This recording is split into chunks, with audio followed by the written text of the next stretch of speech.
The table held one empty chair, and with it, Emily Carter's last shred of faith in humanity. Around her, ambitious strangers guarded their space like fortresses, laptops arranged to repel anyone desperate enough to ask. But when a tired man in a worn gray jacket approached, something in his eyes, exhaustion mixed with quiet dignity, made her say the word that would change everything. Yes. She didn't know he was Daniel Rhodes, the tech billionaire every startup founder in the room would kill to meet. She only knew he looked like someone who needed kindness. That single moment of grace would rewrite both their lives forever. If you're enjoying this story, please hit the like button and comment with your city so I can see how far this tale travels. Now, let's begin where everything changed, at a table meant for two, in a cafe full of strangers. The morning rain had finally stopped, but the sky over downtown Portland remained the color of old dishwater, gray, heavy, and unwilling to commit to anything brighter. Emily Carter stood outside Brew and Bloom Cafe, staring through the rain-speckled window at the crowd inside. Every table was full, every chair claimed. The Monday morning rush had transformed the cozy space into a battlefield of ambition, where laptop screens glowed like shields and wireless earbuds served as armor against human connection. She clutched her secondhand leather portfolio against her chest, feeling the worn edges dig into her ribs. Inside were printed copies of her design work, a carefully updated resume, and 3 different versions of her portfolio presentation, each one representing a different strategy for the interview that would happen in exactly 47 minutes. The interview that could save her. The interview that could mean her daughter Sophie would have a bedroom instead of a corner of their studio apartment. The interview that could silence the voice in her head that whispered she was failing at everything that mattered. Emily pushed through the door, and the cafe's warmth hit her like a wave, coffee-scented, slightly humid, humming with the low buzz of productivity and self-importance. She scanned the room with practiced efficiency, looking for what she knew wouldn't be there, an empty table, or even a friendly face willing to share. Nothing. Just the usual Monday crowd, startup founders in designer hoodies, their logos proclaiming memberships and accelerators she'd never heard of. Marketing professionals with perfectly curated Instagram aesthetics, their flat whites arranged just so for the inevitable photo. Developers with 3 monitors somehow balanced across cafe tables, clearly designed for croissants and conversation, not full office setups. And then there was the judgment. Emily felt it in the way eyes flicked over her bargain rack blazer, the scuff marks on her only pair of professional shoes, the laptop bag that was actually a repurposed messenger bag from a conference she'd attended 3 years ago, back when her freelance career still felt like a choice rather than a sentence. She recognized a few faces. Former colleagues from the agency where she'd worked before going freelance, before life had gotten complicated in the ways that make you choose between career advancement and being present for the tiny human who needs you. They'd been friendly once, in that surface-level way coworkers are friendly when shared misery bonds you. Now they looked through her like she was a ghost of professional ambition past. "Excuse me, is anyone sitting here?" Emily approached a table where a woman in a pristine white blouse was typing with the kind of aggressive confidence that suggested she was either changing the world or really angry at her keyboard. The woman didn't even look up. "Yes." Emily glanced at the empty chair. No bag, no jacket, no papers. "I don't see... I'm expecting someone." The woman's eyes remained locked on her screen, fingers never pausing. "Try somewhere else." Emily's face flushed hot. She knew that somewhere else didn't exist, but she nodded anyway, backing away with the kind of apologetic shuffle that made her hate herself a little more. This was the dance she knew too well, the constant negotiation for space in a world that seemed to have no room for people who were just trying to survive rather than thrive. She tried 3 more tables, got 3 more rejections, each one delivered with varying degrees of politeness that all amounted to the same thing. "You don't belong here." Emily finally found herself in the back corner of the cafe, near the bathroom hallway where the Wi-Fi signal was weakest and the ambiance was strongest, in all the wrong ways. There was a small table, scarred and wobbly, with 2 mismatched chairs.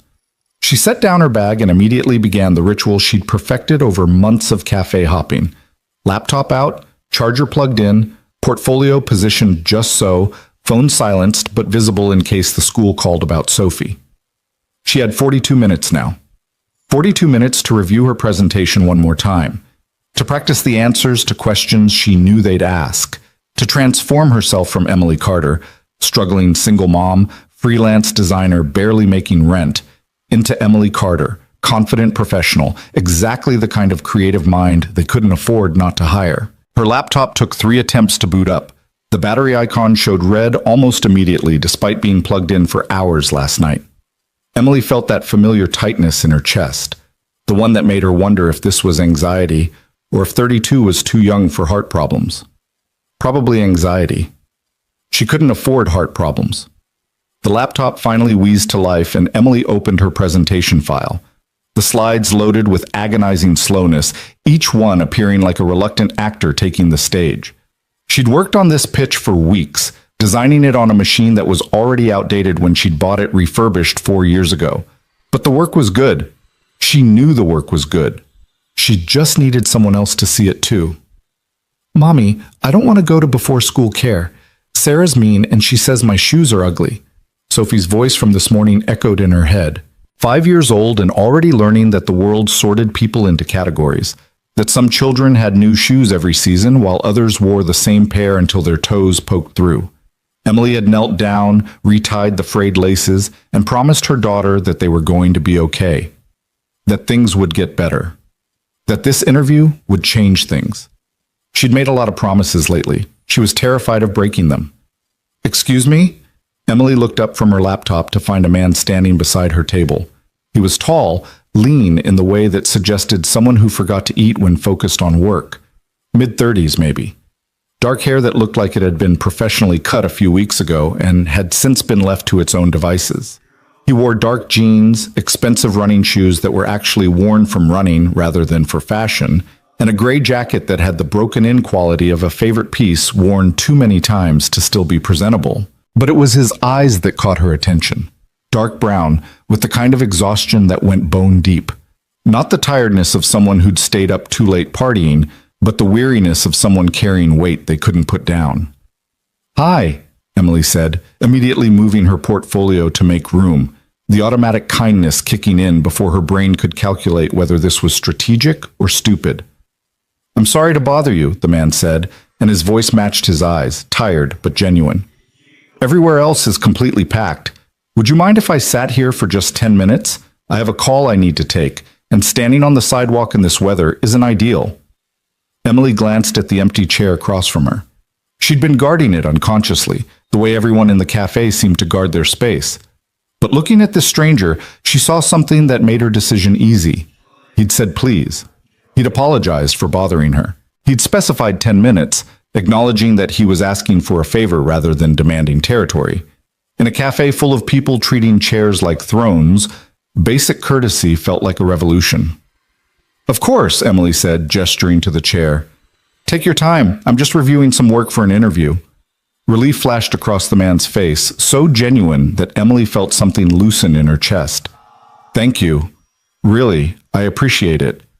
He sat down with the careful movements of someone trying not to intrude more than necessary, setting a phone and a simple notebook on the table but keeping them close to his edge, maintaining the invisible boundary line that separated his space from hers. He didn't have a laptop, didn't have the usual armor of technology that everyone else wielded, just a phone, a notebook, and a demeanor that suggested he'd rather be anywhere else. Emily returned to her presentation, but she was aware of him in her peripheral vision. He was looking at his phone, scrolling through what appeared to be messages, his jaw tight with the kind of tension that suggested the messages weren't good news. After a moment, he made a call. "David, it's me," he said quietly, his voice low enough that Emily had to strain to hear it despite sitting 2 feet away. "No, I'm at a cafe. I know. Look, I can't make the 9:30. Something came up with Leo this morning. He had a nightmare last night and wouldn't let me leave. I stayed until he fell back asleep." Emily tried not to listen, but in the crowded cafe, privacy was a fiction everyone pretended to maintain. She caught fragments: a son, a nightmare, a meeting being rescheduled. The man's voice carried the particular exhaustion of a parent who'd been up half the night and was now paying for it in professional complications. "I'll be there by 10. the man continued. Tell them I apologize, but family comes first. If that's a problem, he paused, listening. Good. Thank you, David. I'll see you in an hour. He ended the call and sat back, rubbing his eyes with the heels of his hands in a gesture so familiar that Emily felt an unexpected kinship. She'd made that exact same movement this morning, standing in her bathroom at 5:30, trying to decide if she could afford the time for a shower or if dry shampoo would suffice for an interview that could determine her daughter's future. The man seemed to collect himself, then noticed Emily watching. Sorry, he said. Didn't mean to bring my chaos to your table. It's not chaos, Emily said before she could stop herself. It's parenting. Something shifted in his expression. Recognition, maybe, or relief at being understood without having to explain. Yeah, it is. How old is yours? 5, Emily said. Daughter, Sophie, currently convinced that before school care is a torture program designed specifically to make her life miserable. The man smiled, and it transformed his face entirely. The exhaustion was still there, but underneath it was warmth, humor, and something that looked like hope hanging on by its fingernails. Mine is 7, son, Leo, currently convinced that the monster under his bed is real, highly intelligent, and personally offended that Leo exists. Sophie went through that phase, Emily said, feeling herself relax in a way she hadn't expected. We negotiated a truce with the monster. Turned out he was afraid of tap dancing, so she tap danced by the bed every night before going to sleep. That's brilliant, the man said, leaning forward slightly. Did it work? For 3 months. Then she decided tap dancing was boring and the monster came back, so we renegotiated. Turns out the monster was also afraid of really bad singing. The man laughed, a real laugh, startled and genuine. And you just happen to have really bad singing available? I'm a mother, Emily said. Really bad singing is part of the job description. They shared a smile, the kind of moment that happens between strangers who recognize each other not as individuals, but as members of the same exhausted tribe. Single parents. Emily would bet money on it. There was a specific kind of weariness that came from being the only adult in a child's life, from making every decision alone, from lying awake at night wondering if you were doing enough, being enough, giving enough. The man glanced at Emily's laptop screen, then seemed to catch himself. Sorry, I don't mean to pry. You mentioned an interview? In about 35 minutes, Emily said, checking her phone. Design position at a tech company. It's a long shot, but... She shrugged, not wanting to voice the desperation that made this interview feel less like an opportunity and more like a life raft. May I ask which company? Innovate Digital, Emily said. They're looking for someone to lead their creative team. I'm probably not experienced enough for the role, but my friend knows someone there and got me the interview. I'm hoping my portfolio speaks louder than my resume. The man nodded slowly, something thoughtful crossing his face. Can I give you some unsolicited advice? Emily tensed slightly. She'd learned that unsolicited advice usually came in 2 flavors: mansplaining from people who knew less than she did, or well-meaning suggestions from people who didn't understand that knowing what you should do and being able to do it were separated by a chasm called survival. But something about this stranger made her say, "Sure." Don't apologize for your experience, he said quietly. You started by saying you're probably not experienced enough. That's the first thing you told me about this interview, which means it's probably one of the first things you'll communicate to them, even if you don't say the words out loud. Emily felt heat creep up her neck. He was right. She'd been practicing those exact words. I know I might not have all the traditional experience you're looking for, but I've sat through hundreds of interviews, the man continued. The candidates who apologize for themselves never get the job. Not because they're not qualified, but because they've already told me they don't believe they deserve it. Why should I believe in them if they don't believe in themselves? That's easy to say when you're not. Emily stopped herself, but the man finished the sentence for her. Desperate? He said gently. When you're not wondering if this is your last chance? When you don't have a kid depending on you to figure it out? Emily met his eyes and saw understanding there. Real understanding, not the performative empathy of someone who'd read about struggle in a think piece but never lived it. Yeah, she said quietly. When you're not that. I get it. the man said. But here's the thing. They already know your resume. They've already seen your experience on paper and they still called you in. That means something in your work made them think you might be exactly what they need. So don't spend the interview convincing them you're not enough. Spend it showing them what you can do. Emily felt something shift in her chest, like a door opening onto a room she'd forgotten existed. Confidence. Possibility. The idea that maybe she didn't have to apologize for still being here, still trying, still fighting. "Thank you," she said, and meant it in a way that went deeper than the words could carry. "You're welcome." The man glanced at his phone. "I should actually review some notes before my meeting. Do you mind if I stay a bit longer? I promise to be quiet." "Stay as long as you need," Emily said, returning to her laptop. They worked in companionable silence for the next 20 minutes. Emily reviewed her presentation, but now she found herself editing it with fresh eyes, removing the apologetic phrasing, strengthening her value propositions. The man across from her wrote in his notebook with the focused intensity of someone solving complex problems, occasionally pausing to stare into the middle distance before writing again. The cafe around them continued its morning symphony, espresso machines hissing, voices rising and falling, the constant percussion of keyboards being worked like instruments. But at their small, wobbly table in the back corner, there was a bubble of mutual respect, two strangers sharing space without demanding anything from each other. It was Emily who broke the silence. "Can I ask you something?" The man looked up. "Of course." "Why did you ask if you could sit here?" Emily gestured around the cafe. "I mean, I'm glad you did, but most people in here would have just sat down without asking, or they would have demanded the chair like they had a right to it." The man was quiet for a moment, considering his answer. "I ask because I remember what it's like to need space and not have it, to feel like you're constantly fighting for room in a world that doesn't think you deserve any." He paused. "And because my son taught me something important. He's 7, like I said, and he has autism. The world is overwhelming for him in ways I'm still learning to understand. He needs people to ask before they touch him, before they enter his space, before they assume they know what he needs." Emily felt her throat tighten with unexpected emotion. "That must be challenging." "It's the best thing that ever happened to me," the man said simply. "Leo taught me that courtesy isn't weakness, that asking instead of assuming isn't inefficiency, it's respect, that the way we treat strangers when we don't have to be kind says everything about who we are." "Your son is lucky to have you," Emily said. "I'm lucky to have him," the man smiled. "Even when he's convinced the monster under his bed is planning a hostile takeover of his bedroom." They shared another smile, and Emily felt something she hadn't felt in months. Connection. Not romantic, nothing like that.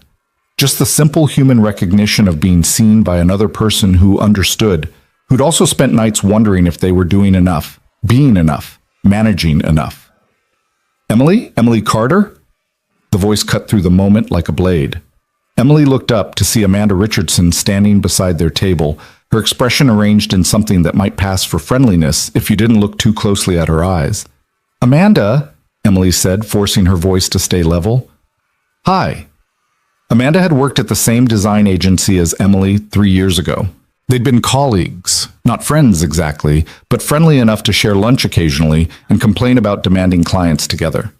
That was before Emily had quit to go freelance, before life had gotten complicated in all the ways Amanda's pristine, child-free, upwardly mobile existence would never understand. "Oh my gosh, I haven't seen you in forever." Amanda's voice carried that particular brightness that signaled an audience was being considered. "How have you been? What are you up to these days?" The man across from Emily had gone still, his expression neutral but watchful. "I'm good," Emily said, knowing the lie was transparent but performing it anyway. "Still freelancing, doing design work for various clients." "Still freelancing?" Amanda's eyebrows rose with practiced surprise. "Wow, I thought that was just temporary. Didn't you say you were going freelance to have more flexibility until you figured out your next move?"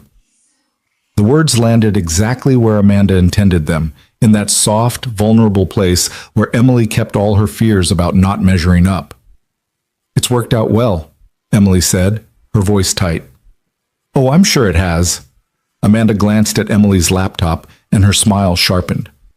Is that the same laptop you had 3 years ago? Oh, honey, you need to upgrade. How can you compete for serious clients with technology that old?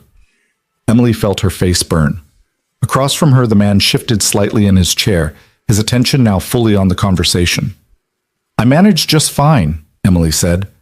Well, you're certainly resilient, I'll give you that. Amanda's tone made resilience sound like a consolation prize. I'm senior art director at Morrison & Klein now. We're doing amazing work.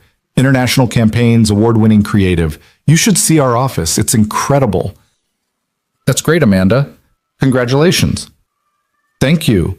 We're actually looking to hire another junior designer, if you know anyone. Entry-level position, but it's a great opportunity for someone trying to break into the industry. Or, trying to break back in. Amanda's laugh tinkled like broken glass. I could put in a word for you if you want. I mean, you'd probably have to take a significant pay cut from whatever you're making freelance, but at least you'd have stability. Benefits, grown-up stuff. The man across from Emily set down his pen with deliberate care. Emily felt him tense, though his face remained impassive. I appreciate the offer, Emily said, her voice flat. But I'm actually interviewing for a senior position this morning. Oh? Amanda's surprise looked genuine this time. Where? Innovate Digital. Amanda's expression flickered. Emily caught envy, resentment, and something that looked like genuine shock. Innovate Digital? They're huge. Wow. I didn't know you were operating at that level. I'm not sure I am either, Emily thought, but she kept her face neutral. Well, Amanda said, recovering quickly, I hope it works out for you. I really do. It would be amazing to see you land something like that, especially given, everything. She gestured vaguely, encompassing Emily's worn clothes, old laptop, and general aura of barely keeping it together. Thank you, Emily said through clenched teeth. Amanda finally seemed to notice the man sitting across from Emily. Her gaze slid over him dismissively. Worn jacket, notebook instead of a laptop, quiet demeanor. Clearly not worth her attention. Anyway, I should get back to my table. We're strategizing a pitch for a major tech client. Super exciting. It was good to see you, Emily. Good luck with your interview. Let me know if the junior position interests you. She walked away, her heels clicking against the floor with the confidence of someone who'd never had to doubt her place in the world. Emily sat frozen, humiliation burning through her veins like acid. She wanted to disappear, wanted to rewind time and never walk into this cafe, never sit at this table, never expose herself to Amanda's particular brand of casual cruelty wrapped in concern. That, the man said quietly, was one of the most impressive displays of insecure sadism I've witnessed in a professional setting, and I've sat through venture capital pitch meetings. Emily laughed, a startled, slightly broken sound. That was Amanda being kind. You should hear her when she's actually trying to hurt someone. I don't think I need to. The man's jaw was tight. She accomplished her goal, which was making you doubt yourself right before your interview, making you feel small, making you question whether you deserve to be in that room at Innovate Digital. He leaned forward slightly. Do not let her succeed. Emily met his eyes and saw something fierce there. Anger on her behalf, protective in a way that made her chest ache. I'm trying not to. The laptop comment was particularly calculated, the man continued. She attacked your tools to make you feel inferior about your work. That's manipulation 101. Your work isn't defined by the machine you created on. It's defined by your ideas, your vision, your execution. Easy to say when you probably have the latest MacBook Pro, Emily said, then immediately regretted the bitterness in her voice. But the man didn't take offense. Instead, he smiled slightly. I built my first company on a laptop that was older than your current one. It crashed during investor presentations, twice. I showed up to meetings with backup files on a thumb drive and an apology prepared. You know what I learned? What? The people worth working with don't care about the laptop. They care about the work. And the people who judge you for your tools are usually the ones who can't tell the difference between expensive equipment and actual talent. Emily felt tears prick her eyes and blinked them back furiously. She would not cry. Not here, not in front of this kind stranger who was already seeing too much of her desperation. Thank you, she whispered. You don't have to thank me for stating facts. The man checked his phone, then looked back at Emily. What time is your interview? 9:30, about 15 minutes. Okay. Can I see your resume? Emily hesitated. Why? Because I've read about 10,000 resumes in my career, and I'm guessing yours might benefit from a quick review. Not because there's anything wrong with it, he added quickly, seeing her expression, but because I know what hiring managers look for, and sometimes a small adjustment can make a big difference. Emily pulled up her resume file and turned her laptop toward him. He studied it for a long moment, his eyes moving across the screen with focused intensity. You're underselling yourself, he said finally. These bullet points, they're describing tasks, what you did, but they're not showing impact. What changed because of your work? What improved? What problems did you solve? I don't know how to quantify creative work, Emily admitted. Yes, you do. He pulled the laptop closer, and Emily noticed his hands for the first time. No wedding ring, nails cut short, a small scar across his right thumb. This one here, created marketing materials for product launch. That's fine, but it's generic. What if you said, designed integrated marketing campaign that increased product visibility by, what were the results? The client said engagement went up 30% in the first month. There it is. Designed integrated marketing campaign that drove 30% increase in customer engagement, leading to successful product launch and expanded client relationship. You see the difference? Emily did. She saw how her work suddenly had weight, had measurable impact, had value that went beyond just showing up and doing tasks. They spent the next 10 minutes revising her resume, the man pointing out places where she could strengthen her language, where she could add specificity, where she could demonstrate leadership even in freelance roles. His feedback was direct but never cruel, specific but not overwhelming. He seemed to understand instinctively where her skills lay and how to help her communicate them clearly. There, he said finally, turning the laptop back to her. That's better. Not because the work changed, the work was always good, but now the resume reflects what you actually accomplished. Emily read through the revised version and felt something shift inside her. This resume didn't belong to someone apologizing for still being here. It belonged to someone who'd survived, adapted, and continued creating despite circumstances that would have broken most people. This is really good, Emily said, her voice thick with emotion. Thank you, really. I don't know why you took the time to help me, but everyone deserves an advocate, the man said simply. Especially people who are too busy surviving to advocate for themselves. You let me sit at your table when you didn't have to. This is me paying that forward. Emily glanced at her phone. 9:20. I should get going. The office is about 10 minutes away, and I want to be a few minutes early. Good luck, the man said. You're going to do great. I hope so. Emily began packing up her laptop, then paused. I didn't get your name. The man smiled. Daniel. Well, Daniel, thank you. For the advice, the resume help, and for reminding me that not everyone in this city is like Amanda. Most people aren't, Daniel said. Amanda is just louder. Emily laughed and felt lighter than she had in weeks. She gathered her things, gave Daniel a last smile of gratitude, and headed for the door. Behind her, Daniel watched her leave, something thoughtful in his expression. Then he pulled out his phone and made a call. David? It's me again. Quick question. Who's interviewing for the creative director position at Innovate Digital this morning? Interesting. Do me a favor. If they hire anyone else, I want to know why. And if they don't hire Emily Carter, I want her resume sent to me directly. Because I just spent 20 minutes talking to her, and she's exactly the kind of person we need more of in this industry. Trust me on this one. He ended the call and sat back, watching through the cafe window as Emily disappeared around the corner, walking toward an interview that might just change her life, with no idea that the tired stranger who'd asked to share her table had already decided she deserved a chance, whether Innovate Digital was smart enough to give it to her or not. Daniel Rhodes sat in the quiet cafe corner for another 5 minutes after Emily left, his notebook forgotten, his mind turning over the conversation they'd just had. There was something about her, not just the obvious struggle etched into every careful choice she made, from the worn portfolio to the practiced apologies, but the dignity underneath it all. The way she'd said yes to a stranger asking for space when everyone else in this room hoarded chairs like dragons hoarding gold. The way she'd listened to his parenting story without judgment, without the usual discomfort people showed when he mentioned Leo's autism. The way she'd laughed about tap dancing monsters, finding joy in the small absurdities of raising a child alone. He recognized her because he'd been her once. Not the struggling freelancer part. His path had been different.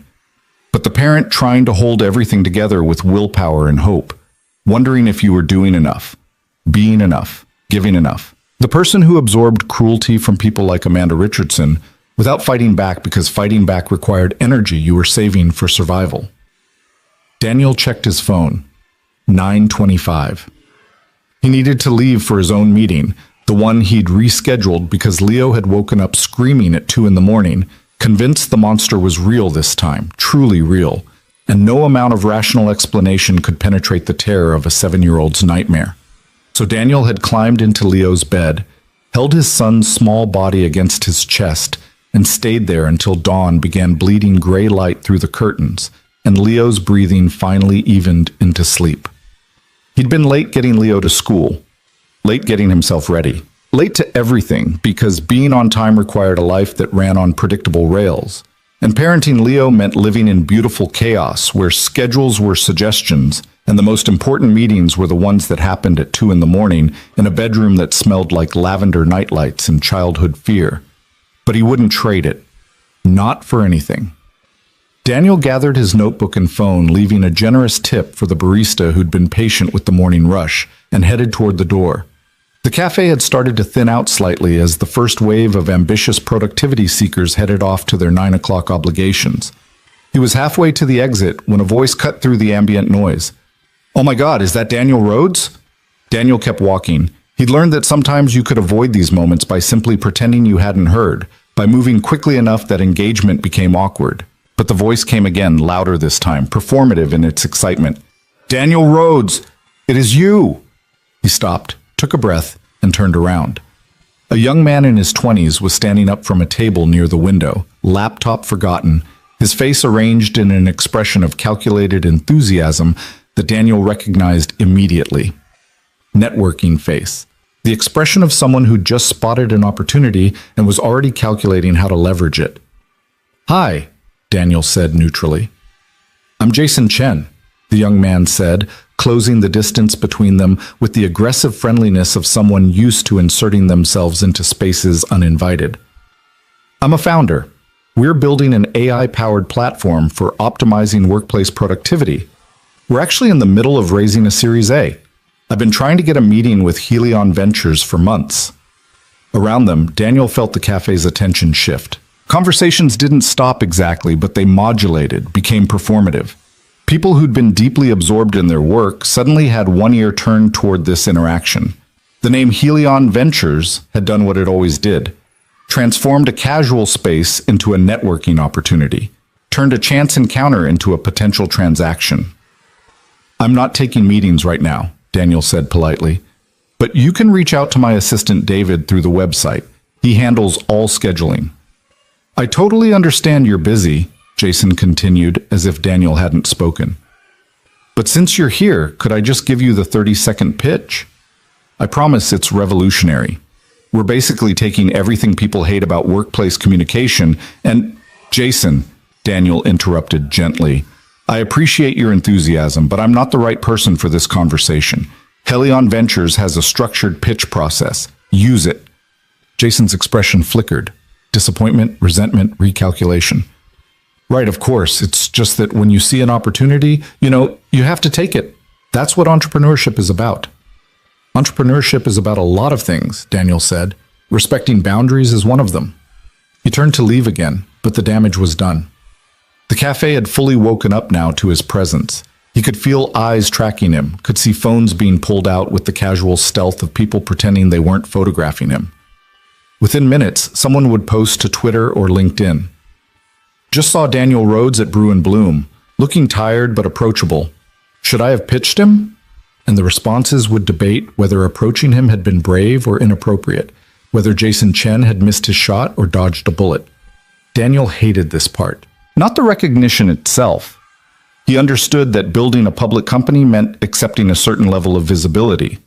But he hated what recognition did to spaces, how it transformed normal human interactions into transactional performances, how it made people see him as a resource to be extracted, rather than a person who just wanted to drink coffee and review notes in peace.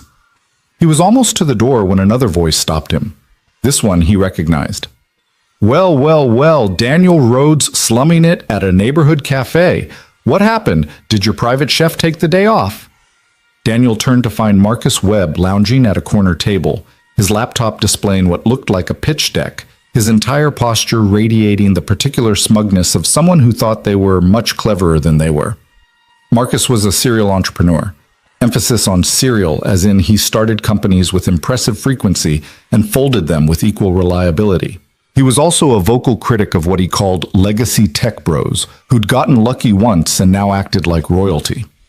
Daniel had never said more than 10 words to Marcus Webb in his entire life, but Marcus had somehow decided they were rivals in a competition only Marcus knew existed. Marcus, Daniel said evenly, good to see you. Is it though? Marcus grinned, and Daniel recognized the performance beginning. Marcus had an audience now. The cafe was absolutely paying attention, and he was going to milk it. I mean, you look like you just rolled out of bed.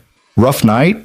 Or are you just embracing the whole eccentric billionaire who dresses like he shops at thrift stores aesthetic? A few people laughed.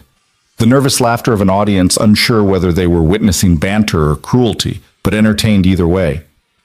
Something like that, Daniel said, refusing to engage. I heard Helion's Q3 earnings were disappointing, Marcus continued, his voice carrying across the cafe with the projection of someone who'd taken acting classes in college and never quite let it go. Must be tough trying to stay relevant when younger, hungrier companies are innovating circles around you. But hey, at least you can afford to buy the whole cafe if you need a private office, right? Daniel felt the anger simmer low in his gut, but he kept his expression neutral. Marcus wanted a reaction, wanted Daniel to lose composure, to say something defensive or angry that could be clipped and shared and turned into content. Daniel Rhodes snaps at entrepreneur and cafe would be a headline Marcus would love to generate. I hope your pitch goes well, Daniel said instead, nodding toward Marcus's laptop. Good luck with whatever you're building. He walked out before Marcus could respond, but he heard the last comment follow him through the door. That's right, run away. Some of us actually have work to do instead of playing at being humble. The cool morning air hit Daniel's face, and he took a breath, letting the anger dissipate. Marcus Webb was a mosquito, annoying but ultimately harmless, the kind of person who confused noise for substance and cruelty for wit. In a year, Marcus would have folded whatever company he was currently pitching and would be on to the next thing, leaving behind nothing but some angry investors and a trail of burned bridges. But the interaction left Daniel unsettled, not because of Marcus specifically, but because it reminded him of everything he hated about the tech world he'd built his life in. The performance, the constant positioning, the way every interaction was evaluated for potential extraction value, the casual cruelty wrapped in humor, the inability to just exist as a person without being transformed into a character in someone else's narrative. Emily hadn't done that. Emily had just offered him a chair. Daniel walked toward his car, checking his phone for messages. 3 texts from David, his executive assistant, and the closest thing Daniel had to a work spouse after 8 years together. One was about the rescheduled meeting. One was a heads up that the board wanted to discuss Q4 strategy. One was a photo of David's corgi wearing a tiny business suit with the caption, "Ready for Monday." Daniel smiled despite himself and was typing a response when he heard the voice. Daddy! He looked up to see Leo running toward him from the direction of Bridgepoint Elementary, his backpack bouncing against his small body, his face split in a grin that made Daniel's entire chest tighten with love so fierce it was almost painful. Behind Leo, moving at a more sedate pace, was Mrs. Patterson, the school's assistant administrator, and the woman who'd called Daniel an hour ago to report that Leo was having a difficult morning and might benefit from seeing his father.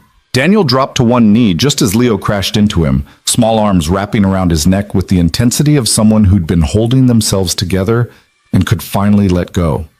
Hey, buddy, Daniel said, holding Leo tight. I got here as fast as I could. The noise was too much, Leo said, his voice muffled against Daniel's shoulder.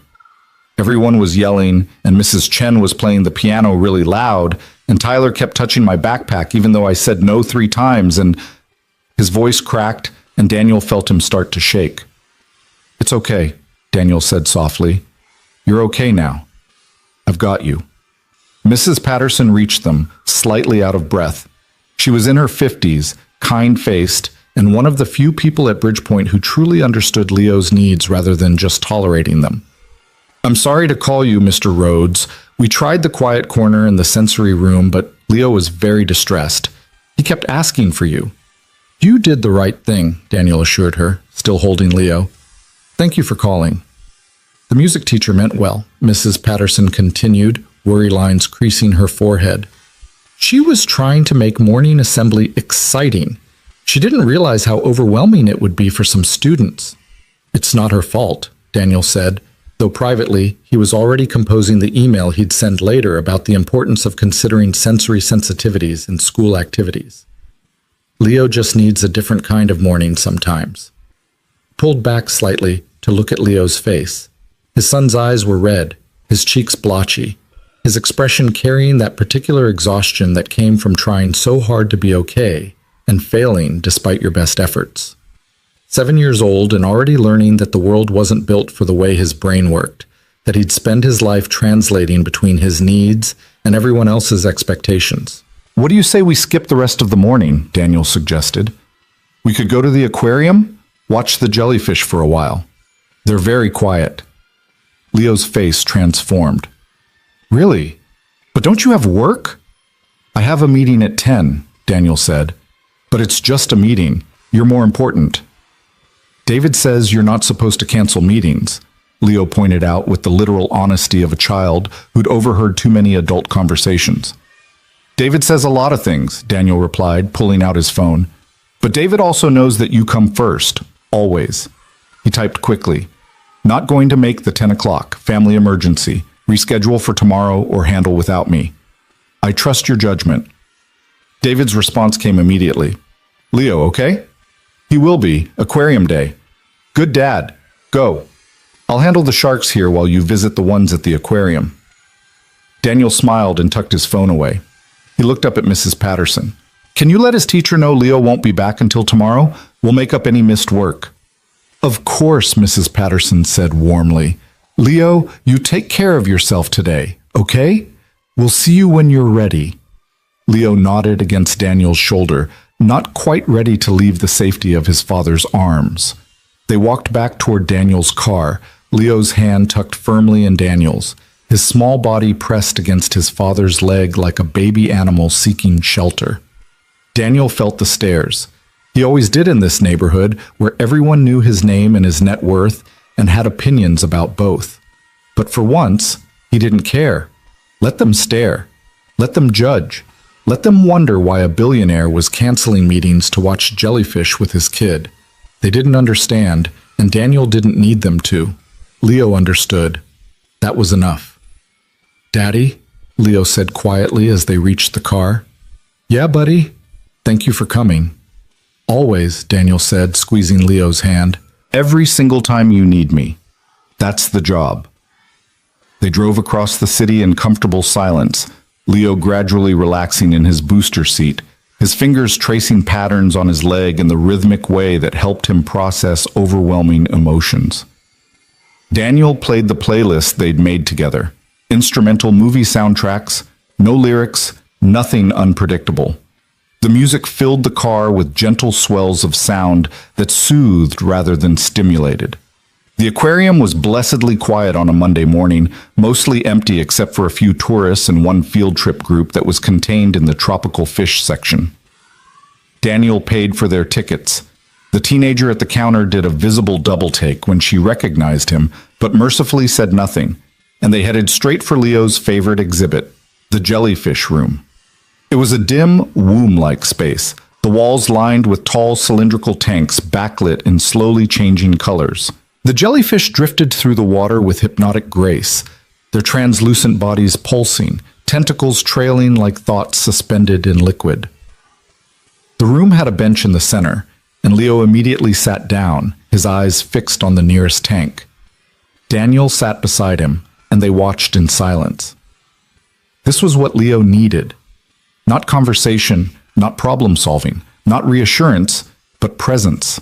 The chance to exist without demands, to let his nervous system settle, to remember that the world contained spaces of peace even when the chaos felt overwhelming. After 15 minutes, Leo leaned against Daniel's side. "They don't have to think about school," he observed. "No," Daniel agreed. "They just float." "That sounds nice." "It does. But they also don't get to play Minecraft or eat pizza or hug their dads." "That's true," Daniel said. "So maybe having to think about school is worth it." Leo considered this. "Maybe. But I wish school could be more like this. Quiet, with pretty lights, and no Tyler touching my stuff." "What if I talk to your teacher about Tyler?" Daniel suggested gently. "We could make a plan so he knows to ask before touching your things." "Would that work?" Leo sounded skeptical, and Daniel's heart ached at the world weariness in his 7-year-old son's voice. "It might. And if it doesn't work the first time, we'll try something else. We'll keep trying until we figure it out." "You always say that." "Because it's always true." They sat for another 20 minutes, watching the jellyfish perform their ancient dance. Leo's breathing gradually slowed, his body losing the tension that had gripped him all morning. Daniel felt his own stress begin to dissipate. The morning's accumulated frustrations. Marcus Webb's performance, Jason Chen's pitch ambush, the constant weight of being recognized and evaluated, fading into background noise. This was what mattered. Not the meetings, not the company valuation, not his reputation or his legacy or whatever narrative the tech press wanted to construct about him. Just this. Sitting in the dim light with his son, watching jellyfish drift, being present for the small moments that would someday be the big memories. "Daddy," Leo said eventually, "can we get lunch at the cafe with the grilled cheese that's cut into triangles?" "The one near your school?" "Yeah, but not the school cafe, the good cafe." Daniel smiled. "You mean Brew and Bloom?" "That's the one." Leo's face brightened. "They have the good grilled cheese and the tomato soup in the special cup, and they don't play loud music." Daniel checked his watch. 11:30. The lunch rush would be starting soon, but they could probably beat the worst of it. And honestly, after this morning, sitting in a comfortable cafe while Leo ate his favorite grilled cheese sounded perfect. Better than perfect. "Let's do it," Daniel said. They drove back across the city, Leo chattering now about the jellyfish, about how he wanted to design a video game where you played as a jellyfish navigating the ocean, about whether jellyfish got lonely or if they liked being alone. Daniel listened with half his attention, the other half running through the mental checklist he could never quite turn off. Emails that needed responses, decisions that needed making, problems that needed solving. But then Leo said something that pulled Daniel fully present. "The lady who let you sit at her table was nice." Daniel glanced in the rearview mirror. "What lady, buddy?" "This morning, at the cafe. When I walked by the window looking for you, I saw you sitting with a lady. She had a computer that looked old like Grandma's, and she smiled at you like people don't usually smile." Daniel felt something shift in his chest. "You saw that?" "Mm-hmm." "Mrs. Patterson let me wait outside for a minute because I told her I saw you through the window." "The lady looked nice. Not like the people who usually want to talk to you about business stuff. She looked like maybe she has a kid too." "She does," Daniel said. "A daughter, 5 years old." "Is she nice? The daughter?" "I don't know. I didn't meet her, but her mom said she tap dances to scare away monsters, so she sounds pretty creative." Leo laughed, a real laugh, light and genuine. "That's silly, but also smart. Monsters probably aren't expecting tap dancing." "Probably not." They pulled up to Brew and Bloom, and Daniel felt a strange sense of returning to a place that had become significant in the few hours since he'd left. The cafe looked different now, less crowded, more relaxed, the lunch crowd just beginning to trickle in. He found parking on the street, helped Leo out of his booster seat, and they walked inside together. The same barista was working, a young woman with purple hair and impressive arm tattoos, who looked up when they entered and did not, Daniel noted with relief, visibly react to recognizing him. "Welcome back," she said neutrally. "Grab any table. I'll be over in a minute." Daniel guided Leo toward a table near the window, a different table from this morning, one with better light and a view of the street. Leo climbed into his chair and immediately pulled out the small sketchbook he carried everywhere, beginning to draw what looked like a jellyfish wearing a top hat. The barista came over, and Daniel recognized her name tag, Zoe. "What can I get you guys?" "Grilled cheese cut into triangles," Leo said without looking up from his drawing, "with tomato soup in the special cup, and apple juice." "You got it." Zoe smiled at Leo, then looked at Daniel. "And for you?" "Coffee, black, and whatever soup you have is fine." "We've got tomato or chicken noodle?" "Tomato." Zoe nodded and headed back to the counter. Daniel watched Leo draw, marveling as always at his son's ability to find joy in simple things, to recover from overwhelming mornings and find peace in grilled cheese and sketching. Leo's autism shaped how he experienced the world, but it also gave him gifts, intense focus, creative thinking, genuine emotion unmarred by social performance. "Mr. Rhodes?" Daniel looked up to find Amanda Richardson standing beside their table, her expression arranged in a smile that didn't reach her eyes. She was holding a coffee cup and a small plate with a pastry, and she radiated the kind of aggressive friendliness that signaled an agenda. "Hi," Daniel said neutrally. "I thought that was you. Oh my gosh, I saw you here this morning, but you left before I could introduce myself. I'm Amanda Richardson, Senior Art Director at Morrison & Klein. We've done some amazing work with tech companies." "Actually, I've been wanting to reach out about potential collaboration between Morrison & Klein and some of your portfolio companies. We specialize in—" "I'm having lunch with my son," Daniel interrupted gently but firmly. "This isn't a good time for business discussions." Amanda glanced at Leo as if noticing him for the first time. "Oh, of course. I'm so sorry. I didn't realize—" She paused, recalibrating. "He's adorable. How old?" "7, Daniel said, his voice flat. "What a great age. Is he in school around here?" Daniel felt the familiar protective instinct rising. People always asked about Leo with that particular tone, curious but probing, looking for information they could use or judge or gossip about later. He'd learned to recognize the difference between genuine interest and data collection. "Yes," he said, offering nothing more. "Well, he's lucky to have a dad who can take time out of his busy schedule for lunch dates." Amanda's tone had shifted slightly, becoming almost condescending. "Most executives I know are so busy they barely see their kids. But I guess when you're at a certain level, you can make your own schedule." "Something like that," Daniel said, done with this conversation. But Amanda wasn't finished. She glanced around the cafe as if confirming she had an audience, then leaned in slightly. "I actually ran into an old colleague here this morning, Emily Carter. I don't know if you noticed her. She was at that table in the back corner, the one with the wobbly leg. We used to work together before she went freelance. Poor thing is really struggling from what I can tell. Still using ancient technology, still taking whatever work she can get. She mentioned she had an interview at Innovate Digital, which seems ambitious given her current situation." Daniel felt anger flash hot and immediate. He kept his voice level. "I don't think Emily would appreciate you discussing her situation with strangers." "Oh, I'm not gossiping," Amanda said quickly, her smile brightening with false sincerity. "I'm actually trying to help her. That's why I mentioned that junior position at Morrison & Klein. She needs stability more than she needs to chase senior roles she's not qualified for. Sometimes you have to be realistic about your level, you know?" Beside Daniel, Leo had stopped drawing.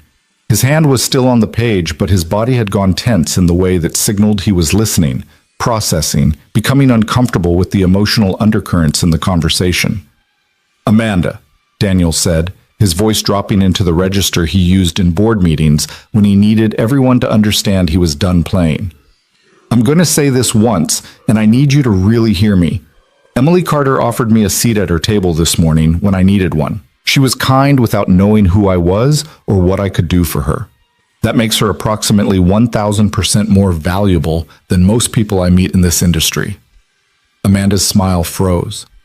"So when you stand here and critique her technology, her ambitions, her qualifications, What I hear is someone so insecure in her own position that she needs to tear down a woman who's working twice as hard with half the resources. Daniel's voice remained quiet, but every word landed with precision. Emily was right about one thing. She's operating at a level. Just not the level you assumed. The cafe had gone quiet again, but this time Daniel didn't care. He was done with people like Amanda Richardson, done with the casual cruelty that passed for networking, done with watching good people get diminished by mediocre ones who'd confused having a title with having worth. Amanda's face had gone red.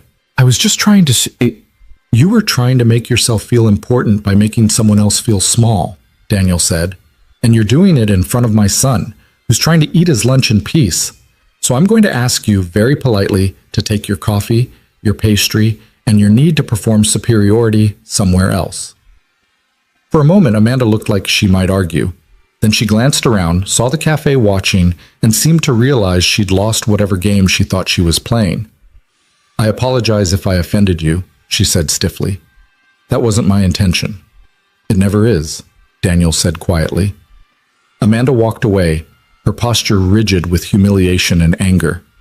Daniel took a breath, feeling the adrenaline begin to fade, leaving behind a weary frustration. Daddy? Leo said softly. Was that lady being mean about the nice lady from this morning? Yeah, buddy, she was. That's not fair. The nice lady shared her table. No, Daniel agreed. It's not fair at all. Zoe appeared with their food, setting down plates and cups with careful precision. She caught Daniel's eye and gave him a small nod. Acknowledgement, maybe approval. Enjoy your lunch, she said. And for the record, Emily Carter is one of the kindest regulars we have. Always tips well, even when she's clearly counting pennies. Always asks how I'm doing like she actually cares about the answer. We need more people like her. Yes, Daniel said quietly. We really do. They ate their lunch in comfortable silence, Leo working methodically through his grilled cheese triangles while adding details to his top hat-wearing jellyfish. Daniel forcing himself to take slow sips of soup, even though his appetite had evaporated somewhere between Amanda's performance and his own anger. The cafe gradually filled with the lunch crowd, but their table felt like an island of calm, insulated by the morning's events and the unspoken agreement between father and son that sometimes the world was exhausting and all you could do was sit together and let it be exhausting without trying to fix it. Daniel's phone buzzed repeatedly in his pocket. David with meeting updates, board members with questions, investors with concerns. But he ignored it all. Leo needed him present, and presence meant more than physical proximity. It meant shutting out the noise, the demands, the constant pull of a company that sometimes felt like a living thing demanding to be fed with his attention, his energy, his life. Daddy? Leo said, wiping tomato soup from his chin with careful precision. Why did you get so upset with that lady? Daniel set down his spoon and considered how to answer. Leo deserved honesty, but honesty calibrated for a 7-year-old's understanding of a complex world. She was saying mean things about someone who didn't deserve it, and I don't like watching people be cruel just because they can be. But you were kind of mean back to her, Leo observed with the matter-of-fact directness that always caught Daniel off guard. You made her feel bad. You're right, Daniel admitted. I did. Do you think I shouldn't have? Leo thought about this, his face scrunched in concentration. Mrs. Patterson says we should use our words to make things better, not worse. But she also says sometimes we have to stand up for people who can't stand up for themselves. Which one was this? Both, maybe, Daniel said. I think I could have stood up for Emily without making Amanda feel quite so small. That's something I need to work on, defending people I care about without becoming the thing I'm fighting against. That sounds hard. It is hard. Being a good person is almost always harder than being a convenient one. Leo nodded solemnly, then returned to his drawing. Daniel watched his son's hand move across the page, adding what looked like a smaller jellyfish next to the first one. A parent and child, perhaps, or just two creatures learning to navigate the same waters. The cafe door opened and Daniel looked up reflexively, then felt his heart drop into his stomach. Emily Carter stood in the doorway, her face pale, her eyes red-rimmed, her entire posture radiating defeat. She looked like someone who'd just had the worst hour of their life, and was now trying to figure out how to keep existing despite it. She didn't see Daniel at first. She walked to the counter with mechanical precision, ordered something in a voice too quiet to hear, then stood waiting with her arms wrapped around herself like she was trying to hold her pieces together through sheer force of will. Daniel felt Leo's hand on his arm. "Daddy, that's the nice lady. She looks sad." "Yeah, buddy, she does." "Are you going to help her?" Daniel looked at his son, at those serious brown eyes that saw too much and felt too deeply, and made a decision. "Stay here for a minute, okay? Finish your drawing. I'll be right back." He stood and walked to the counter, arriving just as Zoe handed Emily a to-go cup of coffee. Emily took it with a whispered thanks and turned toward the door, nearly colliding with Daniel. "Oh," she said, startled. "Daniel, I'm sorry. I didn't see—" She stopped, really looking at him, and something in her expression crumbled. "I'm sorry. I can't. I need to go." "Emily, wait." Daniel's voice was gentle. "What happened?" "Nothing happened. Everything's fine." She was lying and they both knew it, but she was holding on to the lie like a life raft. "I just need to get home." "The interview," Daniel said, understanding dawning. "It didn't go well." Emily laughed, and it was the saddest sound Daniel had heard in months. "That's one way to put it. Another way would be to say it was a complete disaster, and I humiliated myself in front of 3 people who now think I'm completely unqualified to do anything more complicated than alphabetize files." Her voice cracked. "But sure, it didn't go well. That works too." Behind the counter, Zoe was pretending not to listen while absolutely listening. A few other customers had noticed the interaction, and Daniel felt the familiar weight of attention, of being watched, of having what should be a private moment transformed into potential content. "Come sit with me," Daniel said, "just for a few minutes. You shouldn't drive when you're this upset." "I'm fine," Emily insisted, but her hands were shaking so badly the coffee cup rattled. I need to pick up Sophie. I need to—" She stopped, blinking rapidly, fighting tears with visible effort. "Leo and I have a table by the window," Daniel said quietly. "We're just finishing lunch. Come sit, drink your coffee, take 5 minutes to breathe. Then you can go pick up Sophie." Emily looked like she wanted to refuse, wanted to flee, wanted to disappear into the floor and never face another human being again. But something in Daniel's expression, understanding maybe, or simple kindness without judgment, made her shoulders sag in defeat. "Okay," she whispered. 5 minutes." They walked back to the table where Leo was putting finishing touches on his jellyfish family. There were 4 now, Daniel noticed, each one slightly different in size and detail. Leo looked up as they approached, his face brightening. "Hi, you're the nice lady from this morning. My dad said you let him sit at your table." Emily managed a weak smile. "Hi. You must be Leo. Your dad told me about the monster under your bed." "He's not there anymore," Leo said seriously. "We negotiated. Now he lives in the closet, but only on weekends. During the week, he has to stay at his other house." Despite everything, Emily laughed, a real laugh this time, surprised out of her. "That's very reasonable. What made him agree to weekends only?" "Dad helped me make a contract. We wrote down all the rules. Monsters are very serious about contracts." "I'll remember that," Emily said, and Daniel saw her hand stop shaking slightly. She sat down in the empty chair, wrapping both hands around her coffee cup, like it was the only solid thing in a world that had suddenly become liquid and unstable. For a long moment, no one spoke. Leo returned to his drawing, Daniel sipped his coffee, and Emily just sat there, breathing, holding on. Finally, she spoke. "They said my work was fine, but nothing special. That my resume showed someone who'd been coasting on past achievements rather than pushing boundaries. That the creative director role required someone with vision, and what I'd shown them was competence at best."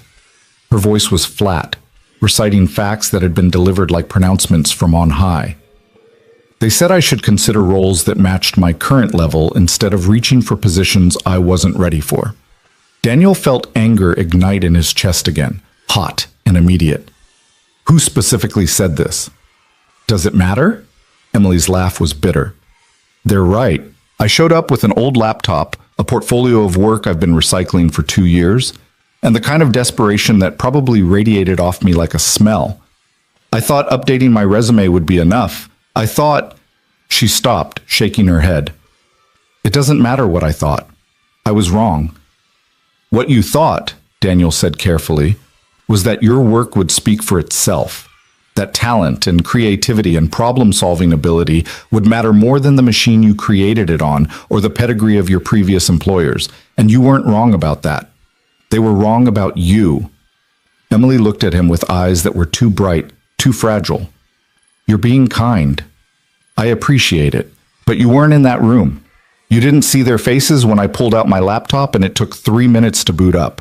You didn't hear them asking about my experience leading teams and watching their expressions change when I admitted most of my recent work has been solo projects, because that's all I could find. You didn't... Her voice broke completely. I'm sorry. I shouldn't dump this on you. You have your own life, your own problems. I should go. Emily. Daniel waited until she looked at him. What's the name of the person who interviewed you? Why? Because I want to know who's making hiring decisions that stupid. Daniel, I'm serious. Who was it? Emily hesitated, then sighed. Richard Chen, head of creative, and 2 other people whose names I don't remember because I was too busy trying not to pass out from anxiety. Daniel pulled out his phone and typed quickly. David's response came within 30 seconds, and Daniel felt his jaw tighten as he read it. Richard Chen, Daniel said slowly, has been with Innovate Digital for 8 months. Before that, he was at a mid-tier agency where he was known for taking credit for his team's work and throwing junior designers under the bus when projects failed. He's currently under internal review for creating a hostile work environment. And according to my sources, Innovate Digital is hemorrhaging talent because of his leadership. Emily stared at him. Who are your sources? I know people who know people, Daniel said, which was technically true, but also a massive understatement of his access to information. The point is, Richard Chen's assessment of your work says more about Richard Chen than it does about you. That's nice to believe, Emily said quietly. But it doesn't change the fact that I don't have a job. That I'm going to have to pick up Sophie in 20 minutes and tell her we can't afford the field trip to the zoo that all her classmates are going on. That I'm going to have to figure out whether to pay full rent or full utilities this month because I can't afford both. Her hands were shaking again. I'm tired, Daniel. I'm so tired of fighting just to stay in one place, of working twice as hard for half the recognition, of watching people like Amanda Richardson coast on connections and confidence while I'm over here wondering if my daughter notices that I buy the generic cereal because the name brand is $3 more. She notices, Leo said quietly. Both adults looked at him. Leo hadn't looked up from his drawing, but his shoulders were tense, his hands still on the page. I notice when Dad buys the generic stuff instead of the good stuff, Leo continued. He thinks I don't, but I do. And I know it means money is tight, and I feel bad because I know I'm expensive. Now he did look up, his eyes meeting Emily's. Your daughter probably feels bad too, but she also probably loves you a lot, and thinks you're doing your best, and just wants you to be happy. The tears Emily had been fighting finally won. They spilled down her cheeks silently, and she pressed her hand to her mouth like she could push them back in through sheer will. Daniel pulled napkins from the dispenser and slid them across the table, saying nothing, giving her the space to fall apart without commentary. Leo went back to his drawing, but Daniel saw him add another jellyfish to the page. A smaller one, tucked close to one of the larger ones. Seeking shelter, maybe. Or just existing together in the same water. After a minute, Emily wiped her face and took a shuddering breath. I'm sorry, I try not to. You don't have to apologize for having feelings, Daniel said. You had a terrible morning. You're allowed to acknowledge that. It wasn't just terrible, Emily said softly. It was confirmation of everything I've been afraid of. That I'm not good enough. That I made a mistake going freelance. That I've failed my daughter by choosing a career that doesn't provide stability. She stopped, shaking her head. Sorry, I'm spiraling. What if I told you, Daniel said slowly, an idea forming that felt both impulsive and absolutely right, that there's another option. Emily looked at him warily. What kind of option? I run a company called Helion Systems. We build tools and platforms for creative professionals, designers, writers, developers, artists, people who are trying to make a living doing work they love but keep running into systems that weren't built for them. He paused, watching her face. We're launching a new initiative in January, a community platform for freelance creatives. We need someone to lead it, someone who understands what it's like to be talented but overlooked, someone who's fought for every opportunity and knows exactly what barriers exist because they've hit every single one of them. Emily's expression was unreadable. Daniel, I'm not offering out of pity, Daniel said firmly. I'm offering because this morning, when I was a stranger who looked like he needed a moment of grace, you gave it to me without hesitation. No calculation, no asking what you'd get in return. Just kindness. And then I watched you handle Amanda's cruelty with dignity. I watched you prepare for an interview like your daughter's future depended on it, because it did. I saw your work on your laptop, Emily. The designs were good, really good, the kind of good that doesn't need the latest technology to shine through. You looked at my work? Emily's voice was faint. I saw it when you turned your laptop toward me to show me your resume, and I've been in this industry long enough to recognize talent when I see it. Daniel leaned forward slightly. I need someone who understands what it's like to be on the outside. Someone who won't forget where they came from. Someone who will build a platform that actually serves people instead of extracting value from them. That's not pity, Emily. That's good business. I don't understand, Emily said slowly. You're offering me a job, just like that, without even seeing my full portfolio, without references or background checks or... I'll do all of that, Daniel assured her. This isn't some handshake deal. It's a real position with a real salary, real benefits, real responsibilities. You'll interview with my team. You'll present your vision for the platform. You'll prove you're the right person for the role. But I'm telling you right now that I want you to succeed in proving it, that I'm rooting for you, that if you want this opportunity, it's yours to win. Emily was staring at him like he'd started speaking a language she'd never heard before. People don't just offer opportunities to strangers they met in cafes. Daniel smiled. You're right, they don't. But here's what I've learned over 15 years of building companies. The best people are almost never the ones aggressively networking at industry events. They're the ones showing up every day, doing good work, treating people with kindness, and hoping someone will notice. You showed me this morning that you're one of the good ones, Emily, and I'm noticing. What's the salary? Emily asked, and Daniel heard the fear underneath the practical question. The fear that this dream would dissolve the moment reality intruded. He named a figure that made Emily's eyes go wide. That's the starting salary. There's a benefits package that includes health insurance, retirement matching, and childcare assistance. We're family friendly. I built the company culture specifically to accommodate parents because I'm one myself. Flexible hours, work from home options, unlimited sick days for when your kid needs you. Because kids always need you, and I'm tired of working in an industry that pretends they don't exist. Emily's hands had gone still on her coffee cup. Why are you doing this? I told you No, I mean really. Why are you doing this? Successful people don't just hand opportunities to strangers out of kindness. There has to be something else, some angle I'm not seeing. Daniel understood her skepticism. He'd have been skeptical too once, before life had taught him that sometimes the universe put people in your path for reasons that only made sense later. You want the truth? Please. My son has autism, Daniel said quietly, and beside him, Leo looked up at the mention but didn't interrupt.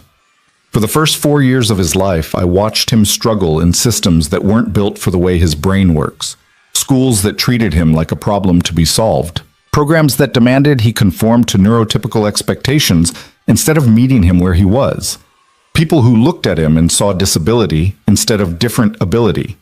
His voice roughened. And I realized that I'd spent my entire career building products and platforms that did the same thing, demanded conformity, penalized difference, rewarded people who already fit the mold while pushing out everyone else. He looked at Emily, saw her really listening, not just waiting for her turn to talk. So I started asking myself, what if I built something different? What if I created spaces that worked for people who don't fit the standard template? What if I hired people based on their character and creativity instead of their credentials and connections? And this morning, when you gave me a seat without knowing anything about me except that I looked like I needed one, I saw exactly the kind of person I've been looking for." Emily's eyes were bright again, but this time it wasn't from despair. "I don't know what to say." "Say you'll think about it," Daniel said. "Say you'll come in for a real interview. Say you'll give me a chance to prove this isn't some fantasy, but an actual opportunity." "I'll think about it," Emily whispered. Then, stronger, "No, I don't need to think about it." "Yes, the answer is yes. When do you want me to come in?" Daniel smiled, and beside him, Leo clapped his hands together once, his way of showing excitement without overwhelm. "David, my assistant, will be in touch tomorrow to schedule, probably later this week. Is that too soon?" "That's perfect," Emily said. "That's it. She laughed, and this time it was bright, disbelieving, shot through with hope that was just starting to believe it might be allowed to exist. "I can't believe this is happening." "Believe it," Daniel said. The cafe door opened again, and this time the person who entered made the entire room go still. It was Jason Chen, the aggressive founder from this morning, and he was flanked by two other young men in hoodies proclaiming their startup affiliations. They were talking loudly, gesturing expansively, occupying space with the unconscious entitlement of people who'd never been told they couldn't have it.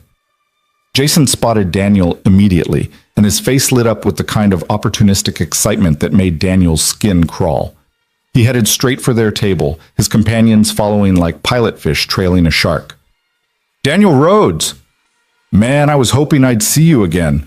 Listen, I know you said to go through official channels, but I figured since we're both here—" He stopped, noticing Emily and Leo for the first time. His gaze slid over them dismissively, categorizing them as unimportant obstacles to his goal. "Do you mind if we steal him for a minute? We've got this pitch that's going to blow your mind." "Yes," Daniel said flatly. "I mind.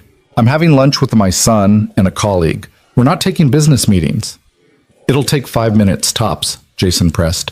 "We're disrupting the entire productivity space, AI-powered, blockchain-integrated, with a tokenization model that—" "Jason," Daniel's voice dropped into that register again, the one that made boardrooms go quiet. "I'm going to say this one more time as clearly as I can. I'm not interested in your pitch. I'm not interested in your platform. I'm not interested in having this conversation. What I'm interested in is finishing my lunch with my son and my colleague without being interrupted by someone who thinks their hustle is more important than other people's boundaries." Jason's face flushed. "That's pretty harsh, man. I'm just trying to—" "You're trying to use my presence as a networking opportunity without caring that I've explicitly said I don't want to engage. That's not hustle. That's harassment." Daniel's voice remained quiet, but every word landed with weight. "And you're doing it in front of my 7-year-old son, who's learning from watching adults how to treat people. So I'm going to ask you very directly, what lesson do you want to teach him? That persistence means ignoring consent? That ambition justifies disrespecting boundaries? That people are just resources to be extracted from?" One of Jason's companions tugged his sleeve. "Dude, let's just go." But Jason was committed now, his face red, his pride wounded, his audience watching. "You know what? Forget it. Everyone said you were approachable, but you're just another out-of-touch billionaire who forgot what it's like to hustle. Some of us are actually trying to build something instead of coasting on past success." "I hope you succeed," Daniel said evenly. "I really do. And I hope when you do, you remember this moment. Remember how it felt to be dismissed. And I hope you choose to be better than I'm being right now.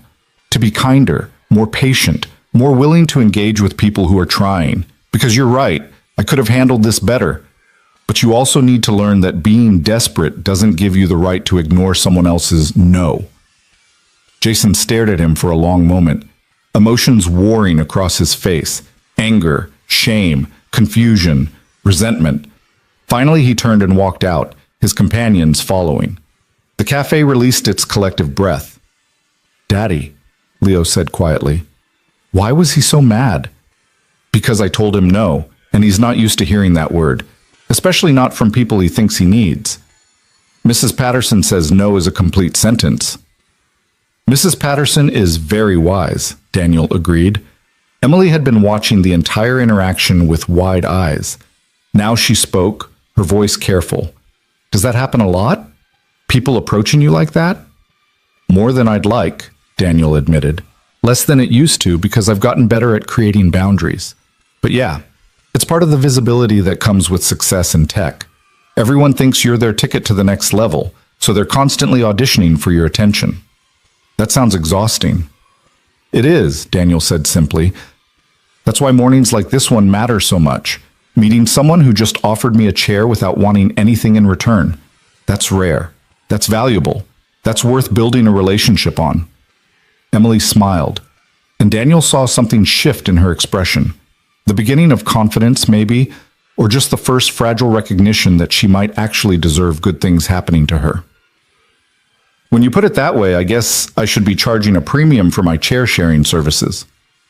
Don't, Daniel said, matching her smile. The world needs more people who give without calculating the return on investment. Leo had finished his drawing. He carefully tore the page from his notebook and slid it across the table to Emily. This is for you. It's a family of jellyfish. The big one is you, the smaller one is your daughter, and the two in the middle are me and Dad, because we're all floating in the same water now. Emily took the drawing with trembling hands, staring at the 4 jellyfish, each one unique, each one connected by the careful lines Leo had drawn between them. Leo, this is beautiful. Thank you. You're welcome. My dad says art is how we tell people things we don't have words for yet. I don't have words for why I think you should get the job, but the jellyfish do. Daniel felt his heart swell with love and pride so intense it was almost painful. His strange, brilliant, deeply feeling son, who saw the world in ways that constantly surprised him, who created beauty out of understanding, who gave gifts that mattered because he understood what people needed before they did. I think, Emily said slowly, looking at the drawing, then at Leo, then at Daniel, that I just got very, very lucky. And I promise I'm going to work incredibly hard to deserve this chance. You already do, Daniel said. Now you just have to believe it. They sat in the cafe for another 20 minutes, talking about the platform Daniel wanted to build, about Emily's vision for supporting creative professionals, about the logistics of interviewing and onboarding and what the timeline might look like. Leo contributed occasional observations, mostly about jellyfish, but also about how his school did pickup times and whether that would conflict with Emily picking up Sophie, showing his characteristic attention to practical details that adults often overlooked. When Emily finally stood to leave, she looked different than she had when she'd arrived. The defeat was gone, replaced by something Daniel recognized because he'd felt it himself years ago. Possibility. The fragile, terrifying, exhilarating sensation of doors opening, when you'd convinced yourself you'd run out of doors to try. Thank you, she said, and the words carried weight beyond their simple syllables. For the coffee advice, for the resume help, for seeing me when I was invisible, for, her voice caught, for everything. Thank you for the chair, Daniel said, and for reminding me why I started doing this work in the first place. Emily left, walking out into the afternoon sunlight with her shoulders straight, her head high, carrying Leo's drawing like it was made of something precious, which Daniel supposed it was. He looked at his son, at this small human who'd taught him more about being a good person than any business school or leadership seminar ever could. You're pretty wise for 7, you know that? Leo considered this seriously. Mrs. Patterson says wisdom isn't about knowing everything. It's about knowing what matters. The nice lady matters. That's why we helped her. Yeah, Daniel said softly. She really does. They gathered their things and left the cafe, walking back to the car past people who were still talking about the interactions they'd witnessed. Some impressed, some critical, some already spinning the events into social media content. Daniel ignored them all. He'd learned that you couldn't control the narrative people created about you. You could only control who you actually were when no one was watching, when the cameras were off, when the only witness was a 7-year-old with autism who noticed everything and judged nothing except the truth of your intentions. As they drove across the city toward home, Leo said something that made Daniel's hands tighten on the steering wheel. Daddy, when I grow up, I want to be like you. Not the rich part or the famous part. The part where you help people who need help. That's the good part. Daniel had to take a breath before he could speak. That's the best part of me, buddy, and you're the one who taught me how. They drove in silence after that, the instrumental soundtrack playing softly, the afternoon sun slanting through the windows, casting everything in golden light. And Daniel thought about Emily, about Amanda, about Jason and Marcus, and all the other people who'd crossed his path that morning, about how easily things could have gone differently, about how one small choice, offering a stranger a chair, saying yes when you could have said no, choosing kindness when indifference would have been easier, could change everything. He thought about Leo's drawing, about 4 jellyfish floating in the same water, about the invisible connections that bound strangers into something that looked like family if you squinted right. And he thought about tomorrow, about the email he'd send to his team, about the interview they'd schedule, about the platform they'd build together. But mostly, he thought about hope, about how fragile it was, how easily crushed, how desperately people needed it, and about how, sometimes, hope looked like a table with an empty chair and someone kind enough to share. The email from David arrived at 6:43 the next morning, while Emily was standing in her kitchen trying to decide if she had enough coffee grounds for a full pot, or if she needed to stretch them with hot water and hope. Her phone buzzed on the counter, and she grabbed it with one hand while Sophie ate cereal at their small table, humming a song Emily didn't recognize, but that apparently involved princesses and dinosaurs becoming best friends. The subject line read, "Interview scheduled, Helion Systems," and Emily's heart did something complicated in her chest, half sore, half plummet, like it couldn't decide if this was the best or scariest thing that had happened to her in years. She opened the email with trembling fingers. "Ms. Carter, Mr. Rhodes has asked me to schedule your interview for the Creative Community Platform Director position. Would Thursday at 10 work for your schedule? The interview will be conducted at our headquarters downtown and should take approximately 2 hours.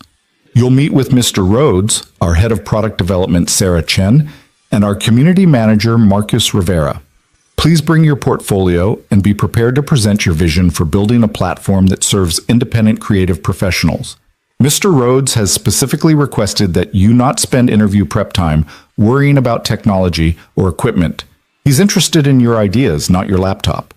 If Thursday doesn't work, please let me know your availability and we'll accommodate.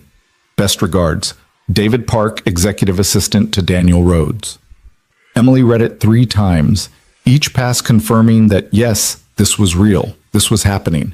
This wasn't some fever dream conjured by desperation and too little sleep. Thursday was in 3 days.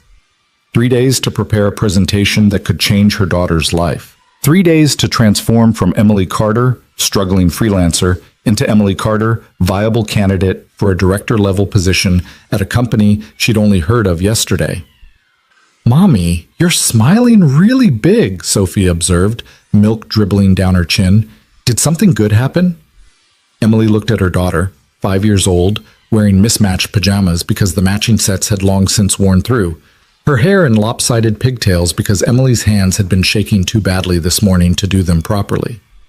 Sophie, who'd heard "we can't afford that" so many times, it had become background music to her childhood. Sophie, who deserved so much more than barely getting by. "Yeah, baby," Emily said, her voice thick. "Something really good happened. Mommy has a job interview on Thursday, a really important one." "Will you get the job?" Sophie asked with the straightforward logic of someone who didn't yet understand that wanting something desperately didn't guarantee getting it. "I don't know," Emily admitted, "but I'm going to try my absolute hardest." That's what you always say when I'm scared to try something new. That trying your hardest is what matters, not if you're the best. Sophie took another bite of cereal, then added with devastating sincerity, "So you're already doing good, Mommy, even if they don't give you the job." Emily had to turn away, pressing her palms against the counter, fighting the tears that seemed to live just beneath her surface these days, always ready to spill over at the slightest provocation. How did 5-year-olds do that? How did they see straight to the heart of things, strip away all the adult anxiety and fear, and offer wisdom that felt like absolution? "Thank you, sweetheart," Emily managed. "You're absolutely right." She spent the morning after drop-off in a frenzy of research. She'd heard of Helion Systems. Anyone in tech had heard of Helion Systems. But she'd never paid close attention because companies at that level felt like distant planets. Interesting to know about, but irrelevant to her daily orbit. Now she dove deep, learning everything she could find. Helion had started 12 years ago as a project management tool for creative teams. Daniel Rhodes had founded it in his late 20s with two partners who'd eventually left the company to pursue other ventures. What made Helion different, Emily discovered, was its philosophy. Where other productivity platforms treated workers as efficiency problems to be optimized, Helion's tools were designed around the reality of human limitations, the need for breaks, for flexibility, for accommodating life outside work. The company had grown steadily rather than explosively, prioritizing sustainable growth over venture capital pressure to scale at any cost. They were profitable. They were respected. And according to every interview she could find with Daniel Rhodes, they were committed to building technology that served people rather than demanding people serve technology. Emily found an interview from 3 years ago where Daniel had discussed Leo's diagnosis and how it had transformed his entire approach to business. "I used to think accessibility was a checkbox," he'd said, "something you added after building the core product. But watching my son navigate a world that wasn't designed for him made me realize that accessibility isn't a feature, it's a philosophy. It's asking, who are we leaving out at every stage of development and being willing to rebuild when the answer is uncomfortable."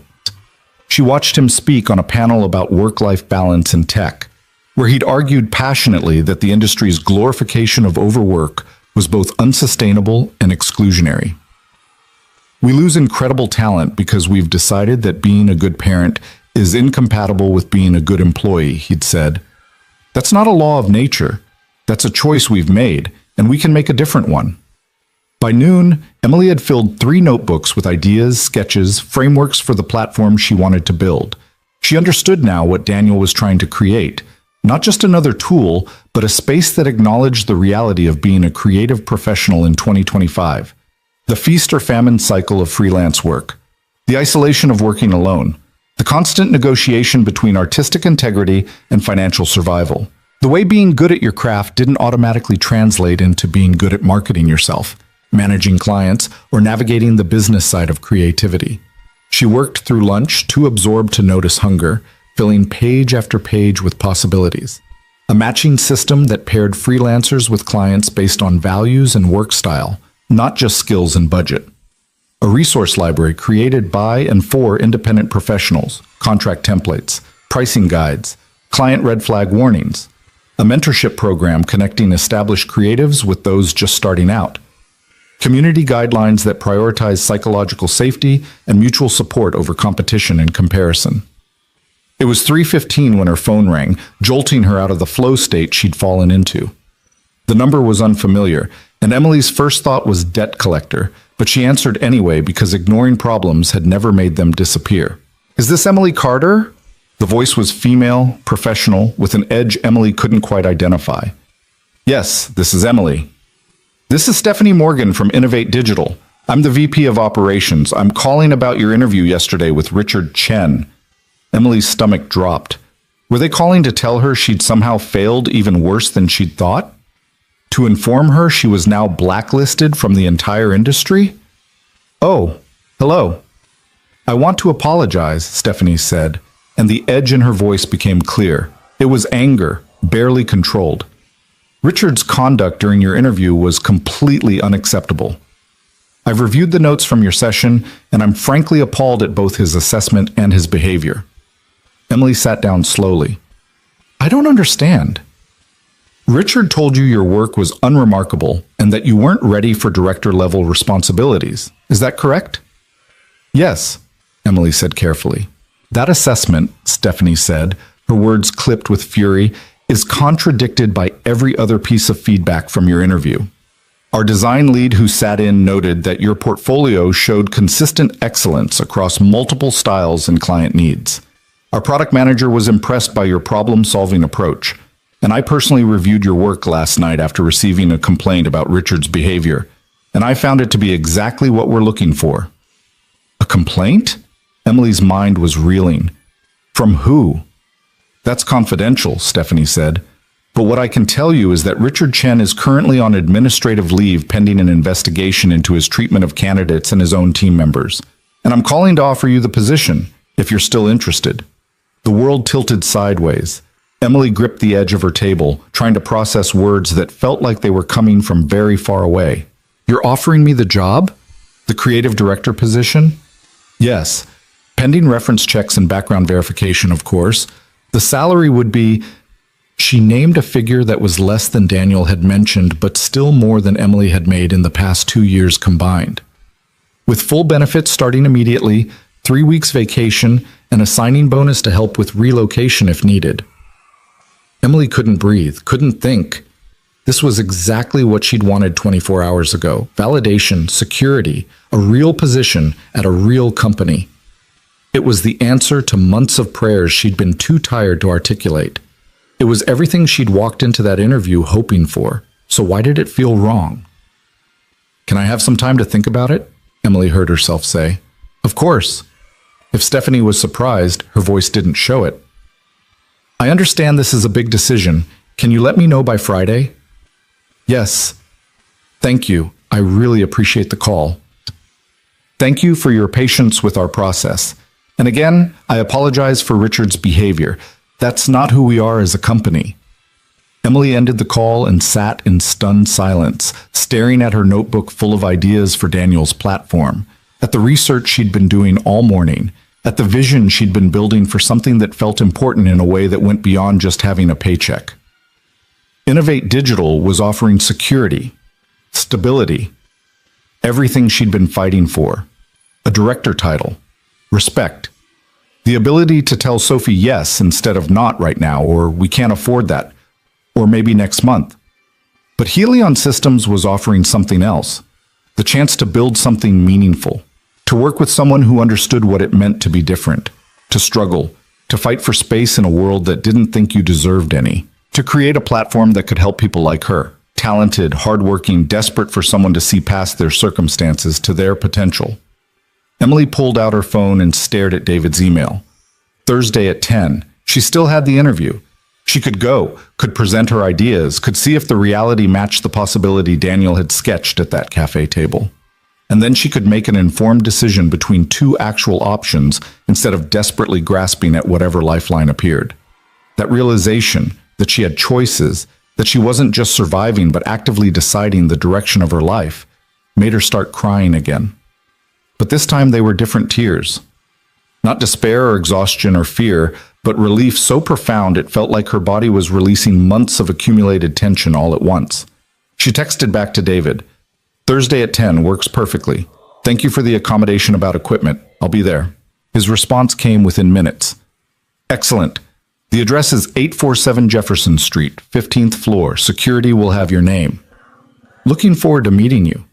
Emily spent the next 3 days preparing like her life depended on it, because in a very real sense, it did. She refined her presentation, reaching out to 3 freelance friends to test her ideas and get feedback. She practiced in front of her bathroom mirror, timing herself, adjusting her pacing, learning to present with confidence instead of apology. She bought a new blouse from the clearance rack at Target, nothing fancy, but clean and professional and free of the coffee stains and frayed cuffs that marked her current work wardrobe. She told Sophie about both interviews, about having to make a choice, about how sometimes the scariest option was also the right one. Sophie listened with the serious attention she gave to important matters, and then declared that Emily should pick the place with the nicest bathrooms because that shows they care about details. Emily laughed until her sides hurt, then added bathroom quality to her mental evaluation criteria because honestly, Sophie wasn't wrong. Thursday morning arrived gray and drizzly, the kind of Portland weather that felt like the city's default setting. Emily dropped Sophie at school with extra hugs and promises that she'd hear all about the interview at pickup.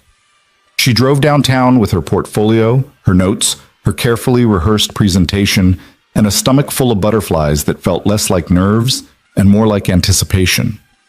The Helion Systems building was modern, but not aggressively so.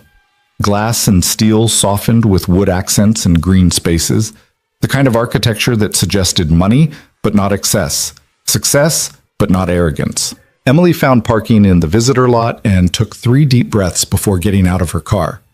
The lobby was beautiful, not in the cold, minimalist way of most tech company lobbies, but in a way that felt intentional about human comfort.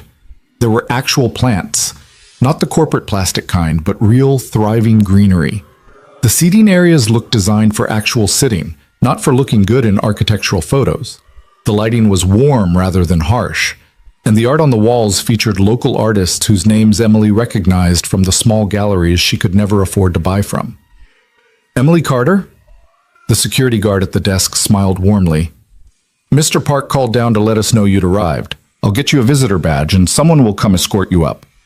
The someone turned out to be David Park himself, mid-40s, Korean-American, with kind eyes behind stylish glasses and a sweater that probably cost more than Emily's rent, but somehow didn't look pretentious. He greeted her with a firm handshake and a genuine smile. It's wonderful to finally meet you in person, he said as they walked toward the elevators. Daniel hasn't stopped talking about your conversation at the cafe. I think he's more nervous about this interview than you are. That seems unlikely, Emily said, then wondered if honesty was the right strategy. But David just laughed. You'd be surprised. He cares deeply about this platform. It's not just another product launch for him. It's personal, which means he's terrified of getting it wrong or hiring someone who doesn't share the vision. He pressed the button for the 15th floor. No pressure, though. Oh, none at all, Emily said dryly, and David's laugh was warmer this time. The 15th floor was open concept but thoughtfully designed, with plenty of quiet spaces and enclosed rooms for people who needed auditory peace. Emily noticed the adjustable lighting, the variety of seating options, the sensory-friendly design elements that spoke to Daniel's commitment to accessibility. This wasn't a workspace that demanded conformity. It was one that acknowledged human diversity and designed for it. David led her to a conference room with floor-to-ceiling windows overlooking the city, the rain creating patterns on the glass that caught the light. 3 people were already there. Daniel, standing by the window in dark jeans and a button-down shirt that looked significantly more put together than his cafe outfit. A woman in her 30s with sharp eyes and an intelligent face, and a man who radiated the kind of warmth that suggested he was either genuinely kind or incredibly good at faking it. Emily, Daniel said, and his smile was so genuine that Emily felt her nervousness ease slightly. Thank you for coming. I want you to meet Sarah Chen, our head of product development, and Marcus Rivera, who manages our existing community initiatives. They shook hands and Sarah's grip was firm without being aggressive. I've been looking forward to this, she said. Daniel forwarded some of the ideas you discussed at the cafe. I have about 1,000 questions. And I'm just excited to potentially have someone who actually understands community building from a user perspective instead of a metrics perspective, Marcus added. No offense to metrics, but they're not everything. They're not nothing either, Sarah countered with a grin that suggested this was an ongoing friendly debate. Emily liked them immediately. There was no performance here, no posturing, just people who were good at their jobs and secure enough not to need to prove it constantly. Before we start, Daniel said, I want to be transparent about something. We know you received an offer from Innovate Digital yesterday. Emily's eyes widened. How did you? David has excellent sources, Daniel said with a slight smile, and we're not interested in playing games or putting pressure on you. If Innovate Digital is the right choice, we'll be disappointed, but we'll understand. What we're hoping is that by the end of this interview, you'll have enough information to make a real decision. So ask us anything, challenge us, push back. This isn't a performance.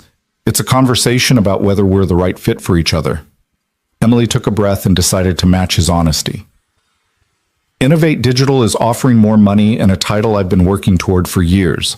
Walking away from that to take a risk on a new platform at a company I didn't even know I wanted to work for until 3 days ago feels objectively crazy.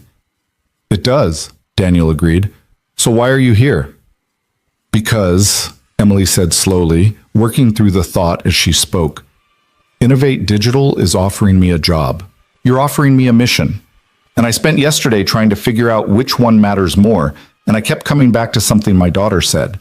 She asked me if I was going to get the job, and when I said I didn't know, she told me that trying my hardest was what mattered, that I was already doing good even if I didn't get what I wanted. She met Daniel's eyes. I've been trying hard just to survive for 2 years, working hard to keep my head above water, to give my daughter a decent life, to not completely fall apart. And that's important. Survival is important. But I don't want to just survive anymore. I want to do something that matters. I want to build something that helps people like me feel less alone in how hard this is. And I think that's what you're offering. Not just a salary, not just a title, but a chance to matter." The room was quiet for a moment. Then Sarah leaned forward, her expression intense. "Tell me what you'd build. If money and technical limitations weren't factors, if you could create exactly what independent creatives needed, what would it look like?" Emily opened her portfolio. Not to the polished work samples, but to the pages and pages of notes she'd made over the past 3 days. And then she started talking. She talked about the isolation of freelance work and how the platform could create genuine connection without forced networking. She talked about the fear of pricing yourself too low or too high and how transparency around rates could help everyone.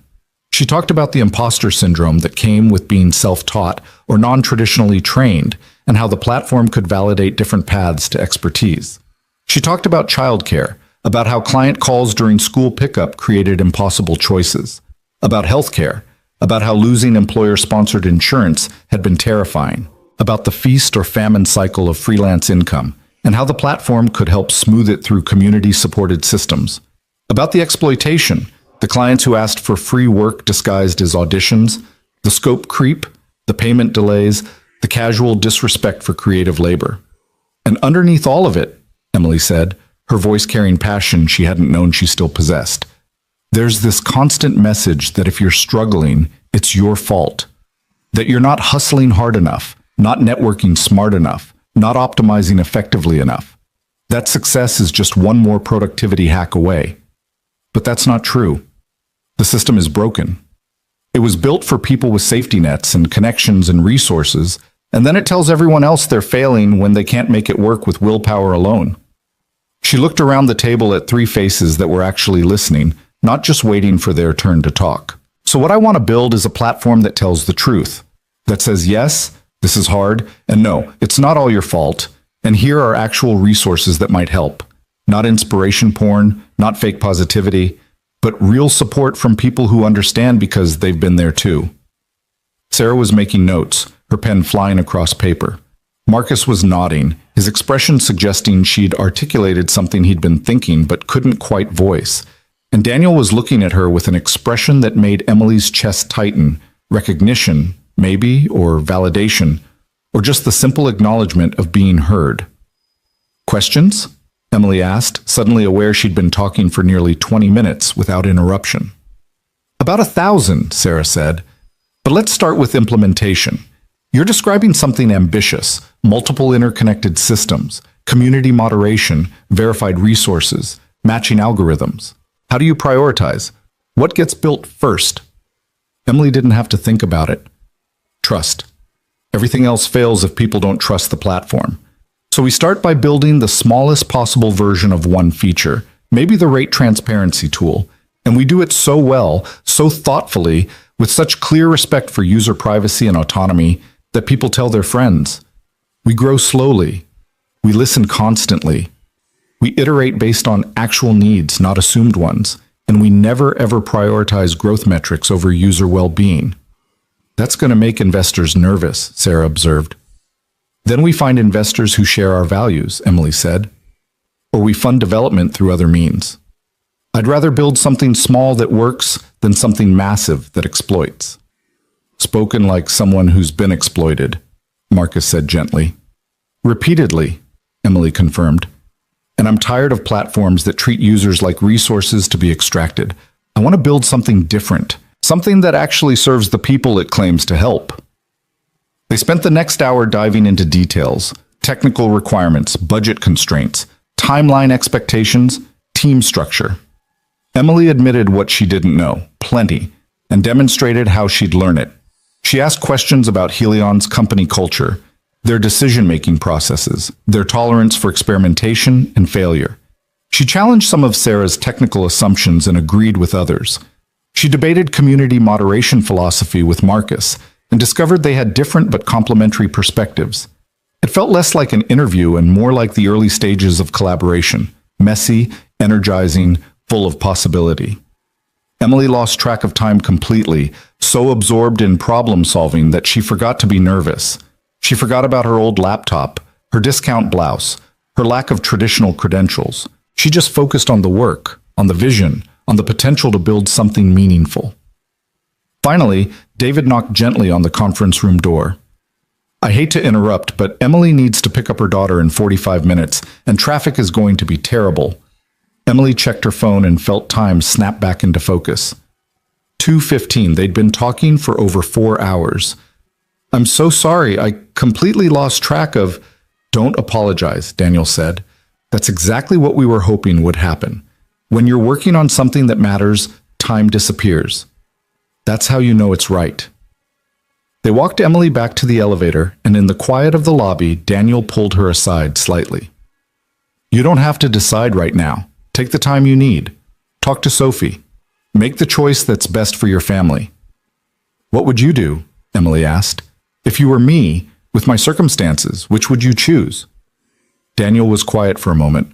I'd choose the thing that scared me more, because the safe choice is rarely the one that changes your life. But I'm also a single father who's been where you are, lying awake at 3 a.m., wondering if I was making decisions that would hurt my kid. So I understand if you choose security. There's no wrong answer here, Emily, just different paths. Emily nodded, her throat tight. Thank you for all of this, for seeing me. Thank you for letting yourself be seen, Daniel replied. That takes more courage than most people realize. She drove to Sophie's school in a daze, replaying the interview, weighing possibilities, feeling the weight of a decision that felt simultaneously impossible and already made. When Sophie came running out, backpack bouncing, face bright with the particular joy of pickup time, Emily scooped her up and held on tight. Did you get the job, Mommy? Sophie asked when Emily finally put her down. I don't know yet, baby. I have to decide some things first. Did you try your hardest? I did. Then you already won, Sophie said with the certainty of someone who understood things adults had forgotten. Now you just have to pick which prize you want. And sitting there in the school parking lot, watching her daughter dig through her backpack for the artwork she'd made that day, Emily realized Sophie was right. For the first time in 2 years, she wasn't just reacting to circumstances. She was choosing. She had options. She had value. She had worth that multiple companies had recognized and wanted. The question wasn't whether she was good enough. The question was what she wanted to build with that goodness, now that she finally believed it existed. Emily made her decision that evening after Sophie was asleep, sitting at their small kitchen table with 2 pieces of paper in front of her. On the left, she'd written everything Innovate Digital offered: higher salary, established reputation, immediate security, the validation of a traditional career path, the ability to tell people she was a creative director at a company they'd heard of. On the right, she'd listed what Helion Systems represented: lower starting salary but growth potential, the chance to build something from scratch, working with people who valued her perspective, the opportunity to help others like her, alignment with values she'd forgotten she was allowed to prioritize. The logical choice was Innovate Digital, the safe choice, the choice that would let her sleep without waking at 3 a.m. wondering if she'd made a catastrophic mistake that would hurt Sophie. But sitting there in the quiet apartment, looking at Leo's jellyfish drawing tape to her refrigerator, Emily realized that safety had its own cost. The cost of wondering what might have been. The cost of choosing security over meaning. The cost of teaching Sophie that fear should guide your decisions more than hope. She picked up her phone and typed an email to Stephanie Morgan at Innovate Digital, thanking her for the offer and the opportunity, but explaining that she'd decided to pursue a different direction. Her finger hovered over the send button for a full minute before she pressed it, and then it was done. No taking it back, no safety net. Then she opened a new email to David Park. David, thank you for facilitating yesterday's interview. After careful consideration, I'm writing to accept the position at Helion Systems. I'm excited to build the creative community platform and to work with a team that shares my values around supporting independent professionals. When would you like me to start? Best, Emily Carter.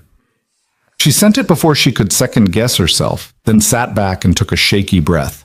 Terror and exhilaration fought for dominance in her chest, neither one winning. She'd just turned down more money and more security to take a risk on something that might fail, that might not be everything she hoped, that might turn out to be a mistake. But it might also be exactly what she needed, what Sophie needed, what hundreds or thousands of struggling creatives needed. Her phone buzzed 30 seconds later. David, apparently working late. Emily, wonderful news. Daniel will be thrilled. Can you start Monday? We move fast here, but not in a way that disrespects your personal life. If you need more time to transition, just let us know. Monday, 4 days away. Emily felt her heart rate spike, then settle. 4 days to figure out childcare logistics, to tell Sophie they were entering a new chapter, to prepare herself for walking into a job that felt simultaneously too big and exactly right. Monday works perfectly. Thank you. She slept better that night than she had in months. The weekend passed in a blur of preparation and nervous energy. Emily told Sophie about the new job, about how Mommy would be working at an office helping people who made art and stories and beautiful things. Sophie wanted to know if Emily's office had a cafeteria like her school did, and whether there would be other kids there, and if she could come visit sometime.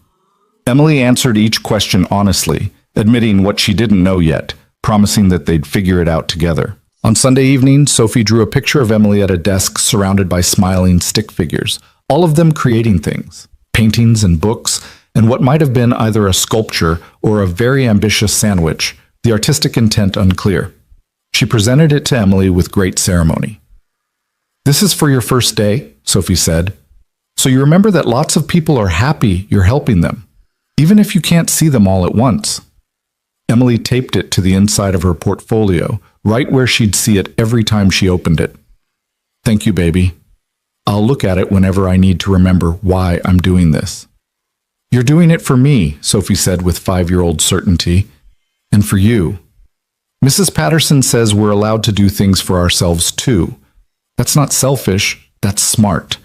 Emily pulled Sophie into a hug, marveling as always at how children could articulate truths that adults spent years unlearning. Mrs. Patterson is very wise.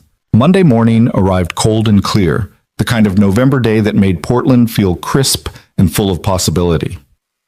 Emily dropped Sophie at school with extra kisses and promises that she'd hear all about the first day at pickup. Then she drove downtown with butterflies in her stomach and hope in her chest, arriving at the Helion Systems building 20 minutes early because being late on her first day felt like tempting fate. David met her in the lobby with a warm smile and a visitor badge that he explained would be replaced with a permanent one by the end of the week. "Welcome to Helion," he said. "We're genuinely excited to have you here." He led her through the security checkpoint and up to the 15th floor, where a small group of people had gathered near a desk that Emily realized with a start was hers. Daniel was there, along with Sarah, Marcus, and 3 other people Emily didn't recognize. They were standing around the desk with slightly awkward smiles, and as Emily approached, Marcus started a slow clap that the others joined with varying degrees of enthusiasm and self-consciousness. "Sorry," Marcus said, laughing. "Daniel said we shouldn't make a big deal of your first day, but Sarah insisted on at least a small welcome, and it somehow turned into this." "I regret nothing," Sarah said. "New team members deserve celebration. Emily, this is Jen from HR, Tom from IT, and Alexis from Finance. They'll be helping you get set up today." Emily shook hands with each of them, overwhelmed by the genuine warmth of the greeting. No one seemed to be performing. No one was trying to impress her or establish dominance or position themselves in some invisible hierarchy. They were just people who worked together and were happy to have another person joining them. "Your computer is already set up," Tom said, gesturing to the desk where a sleek laptop sat waiting. "Latest model, fully loaded, with all the software Daniel said you'd need.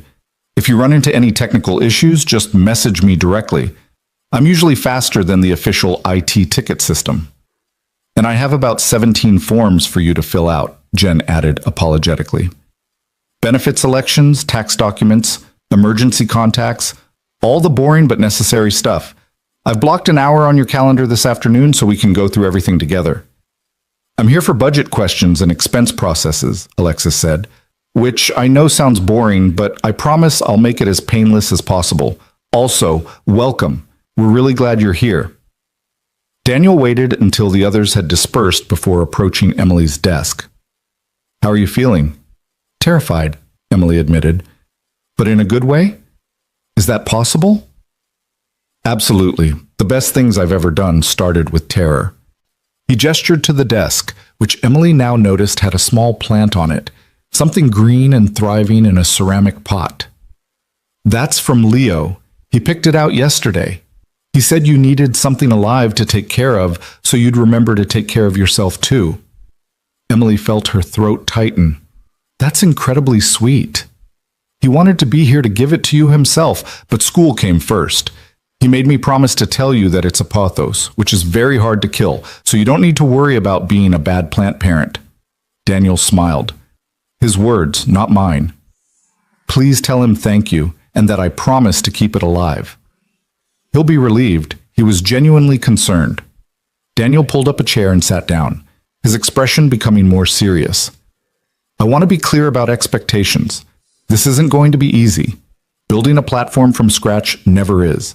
There will be long days, frustrating setbacks, moments where you wonder if we're completely wrong about everything. I need you to know that going in." "I know," Emily said. "I'm ready for it." "I also want you to know that being ready for hard work doesn't mean sacrificing your personal life. You have a daughter who needs you. I have a son who needs me. Sarah's partner is finishing a graduate degree and needs support. Marcus is training for a marathon and needs time to run. We're all whole people with lives outside this office, and the work only matters if it's sustainable." He met her eyes. "So if you need to leave at 3 to pick up Sophie, you leave. If she's sick and you need to work from home, you work from home. If you need flexibility, we find ways to provide it, because a platform that claims to support independent creatives while burning out its own team is hypocritical at best and actively harmful at worst." Emily nodded, not trusting her voice. "One more thing," Daniel said. "I'm going to be wrong sometimes.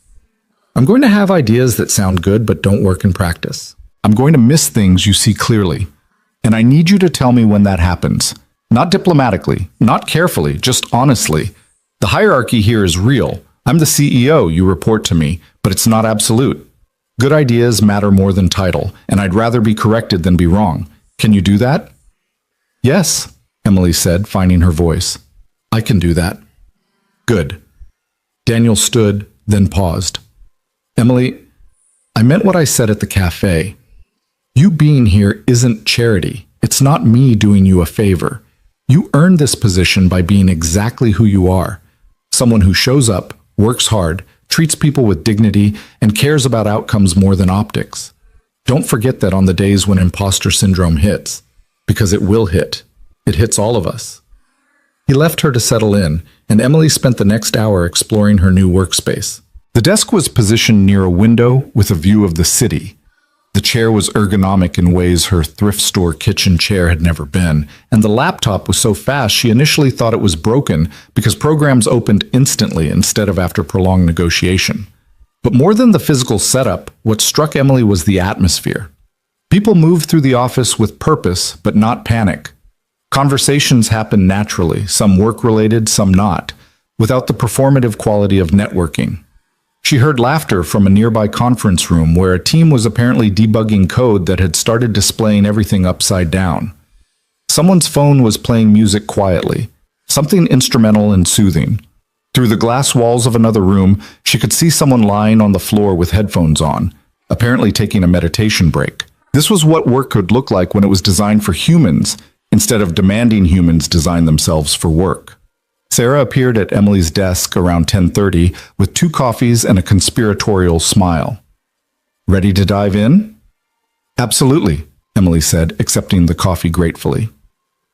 They spent the next 3 hours mapping out the platform's development roadmap. Sarah asked questions that forced Emily to think more deeply about implementation, challenged assumptions that didn't hold up under scrutiny, and built on ideas that had potential. They debated, disagreed, found common ground, and slowly transformed Emily's vision into something that could actually be built. "I want to introduce you to someone," Sarah said as they wrapped up. "She's been freelancing for 5 years, graphic designer, illustrator, occasional web developer. She's one of our beta testers for the platform.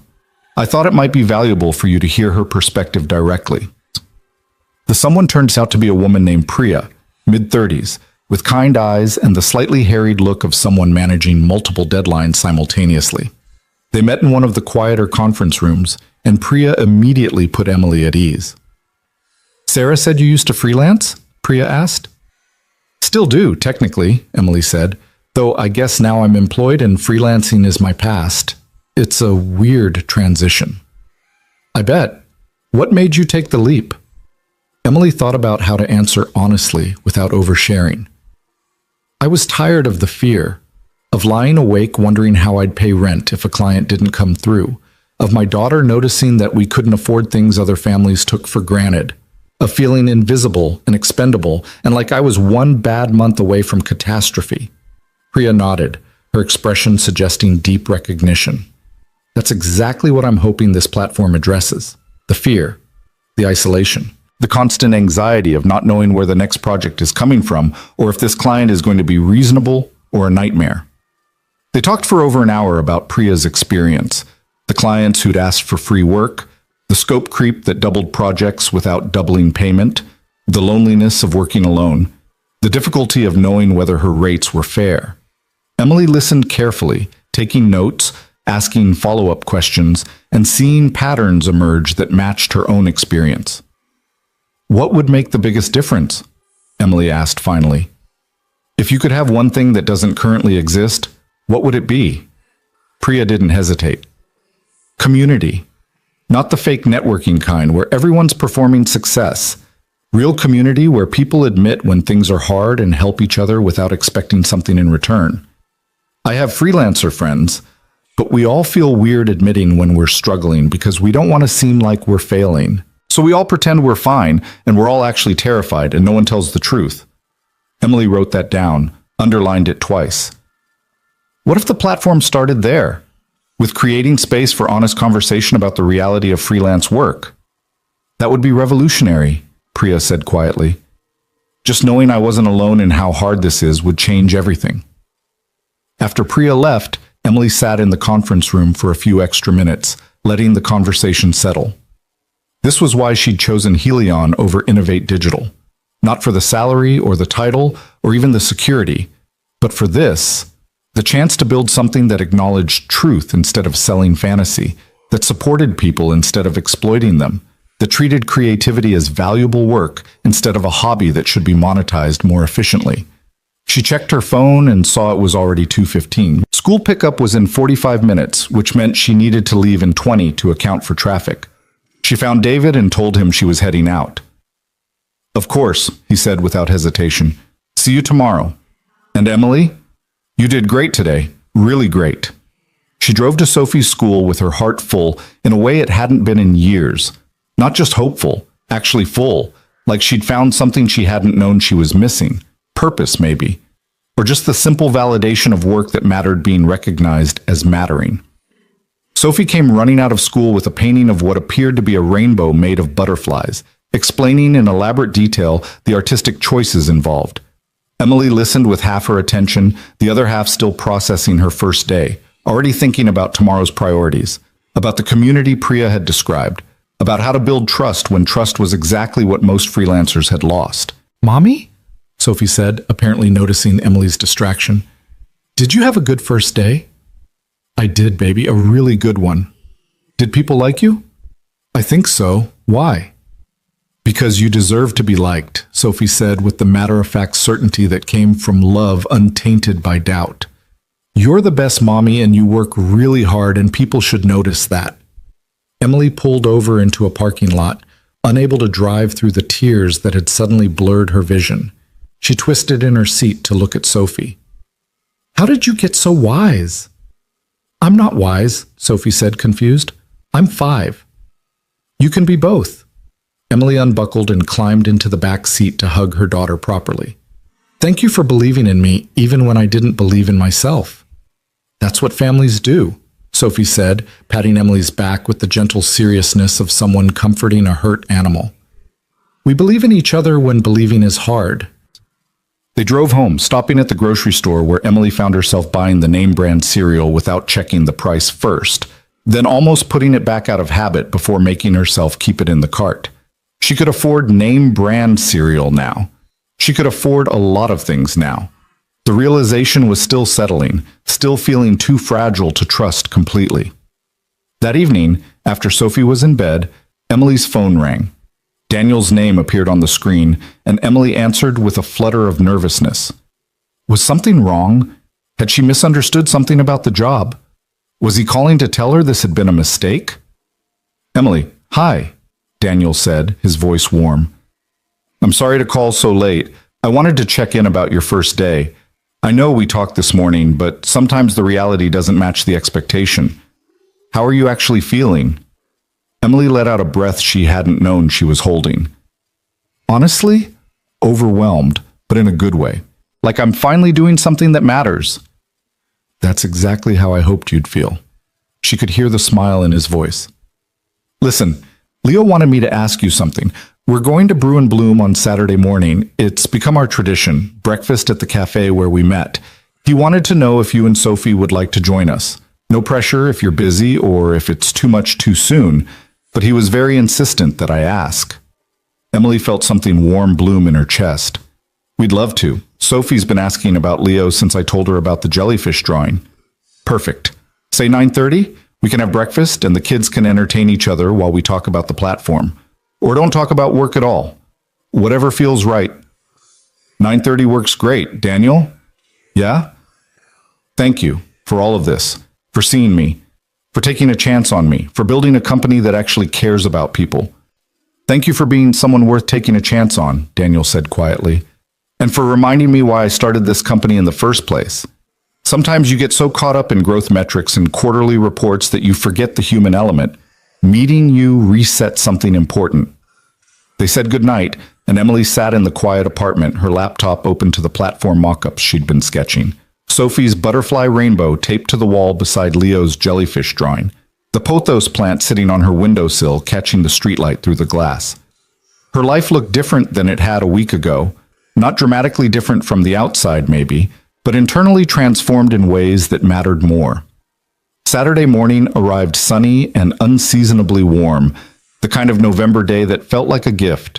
Emily and Sophie walked into Brew and Bloom at 9:25 to find Daniel and Leo already there, seated at the same table where everything had started. Leo was drawing in his notebook and Daniel was reading something on his phone, and they looked so peaceful that Emily almost hated to interrupt. But Leo looked up and his face transformed with joy. You came! Dad said you would, but I was worried maybe you'd forget or be too busy or... He stopped himself, taking a breath. I'm really glad you're here. We're really glad to be here, Emily said. Leo, this is my daughter Sophie. Sophie, this is Leo and his dad Daniel. Hi, Sophie said with the careful politeness of someone meeting new people. My mommy said you draw jellyfish. Can I see? Leo immediately opened his notebook to show Sophie his ever-expanding jellyfish collection. They bent their heads together over the pages, and within 30 seconds were deep in conversation about whether jellyfish could be friends with octopuses, or if that would be weird because of the tentacles situation. Daniel caught Emily's eye and smiled. That was fast. And kids are better at connection than adults, Emily said. They haven't learned to be suspicious yet. They ordered breakfast, pancakes for the kids, coffee, and something substantial for the adults, and settled into comfortable conversation. They talked about Emily's first week at Helion, about the early platform feedback they'd gotten from beta testers, about Leo's latest battle with the bedroom monster who'd apparently violated the weekend-only agreement. Sophie shared her entire kindergarten social hierarchy in exhaustive detail, including who was mean, who was nice, and who was medium in a way that apparently required complex explanation. An hour passed, then another. The cafe filled with the usual Saturday crowd, but their table felt like its own little world. 2 parents, 2 kids, sharing space and stories, and the simple pleasure of being seen and accepted. Zoe, the barista, stopped by to refill their coffees and grinned at Emily. Good to see you back, and looking a lot happier than last time I saw you. I am happier, Emily said, significantly. That's what we like to hear. Zoe glanced at Daniel. You too. You look less like you're carrying the world on your shoulders. I am carrying slightly less world, Daniel agreed. After Zoe left, Emily said quietly, I keep waiting for the other shoe to drop, for this to somehow be too good to be true, for reality to reassert itself in some crushing way. It might, Daniel said honestly, Reality has a way of being complicated. The platform might struggle. We might hit technical problems, or budget constraints, or community challenges we didn't anticipate. It's not going to be easy, Emily. I know. But here's what I've learned. The hard things that matter are different than the hard things that don't. Struggling to build something meaningful feels different than struggling just to survive. Both are exhausting. But one kind of exhaustion leaves you empty, and the other kind leaves you full. He paused. And you don't have to do it alone anymore. That's the difference now. You have a team. You have resources. You have people who believe in what you're building because they believe in you. Sophie and Leo had abandoned their breakfast to draw together, creating some kind of collaborative masterpiece that appeared to involve jellyfish, butterflies, monsters, and what might have been either a castle or a very elaborate birthday cake. They were giggling about something, their heads bent close together, already forming the kind of friendship that came naturally to children who recognized kindred spirits. "They're going to be heartbroken when we have to leave," Emily observed. "Then let's not leave yet," Daniel said. "Let's order more coffee and let them draw and just exist here for a while. The work can wait. The emails can wait. Life is made of moments like this. Saturday mornings in cafes with people you care about. Everything else is just the stuff that happens between the moments." So they stayed. They talked about childhood memories and terrible bosses and the books they'd read recently and whether pineapple belonged on pizza, a debate that Sophie and Leo joined with passionate opinions on both sides. They talked about Daniel's late wife, about how Leo still missed her but was learning to carry the grief alongside joy. They talked about Sophie's father, who'd left before she was born and whose absence had shaped Emily's entire adult life in ways she was still processing. They talked about fear and hope and the strange alchemy that happened when you chose to trust people despite every reason not to. They talked about the cafe itself, about how a single table with an empty chair had changed both their trajectories in ways neither could have predicted. "I keep thinking about that morning," Emily said, "about how close I came to not offering you the chair. I was so absorbed in my own anxiety, so focused on the interview. If I'd been just a little more selfish, a little less willing to be inconvenienced, none of this would have happened." "But you weren't," Daniel said. "You chose kindness when you didn't have to. That's who you are, Emily. That's why this works." Around them, the cafe continued its Saturday rhythm. Couples on coffee dates, friends catching up, freelancers tapping away at laptops. And in the corner where everything had begun, two single parents and their children, building something that looked like family from the raw materials of chance and choice, and the simple decision to say yes when someone needed space. Months later, the creative community platform launched to immediate success. Not viral, explosive success, but something better. Organic, sustainable growth driven by word of mouth from people who'd found exactly what they needed and wanted their friends to have it too. The rate transparency tool helped freelancers negotiate fair pay. The community forums became spaces of genuine support. The matching algorithm connected creatives with clients who valued their work. And slowly, steadily, the platform began changing lives. Emily led the initiative with passion and competence that surprised no one except herself.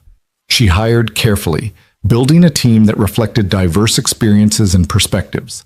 She listened to user feedback and implemented changes quickly. She made mistakes and fixed them. She worked hard but went home at 3 to pick up Sophie, proving that you could do meaningful work without sacrificing the people you loved. Daniel watched her thrive and felt vindicated in his instinct. He'd built companies before, had hired hundreds of people, had seen success and failure in equal measure.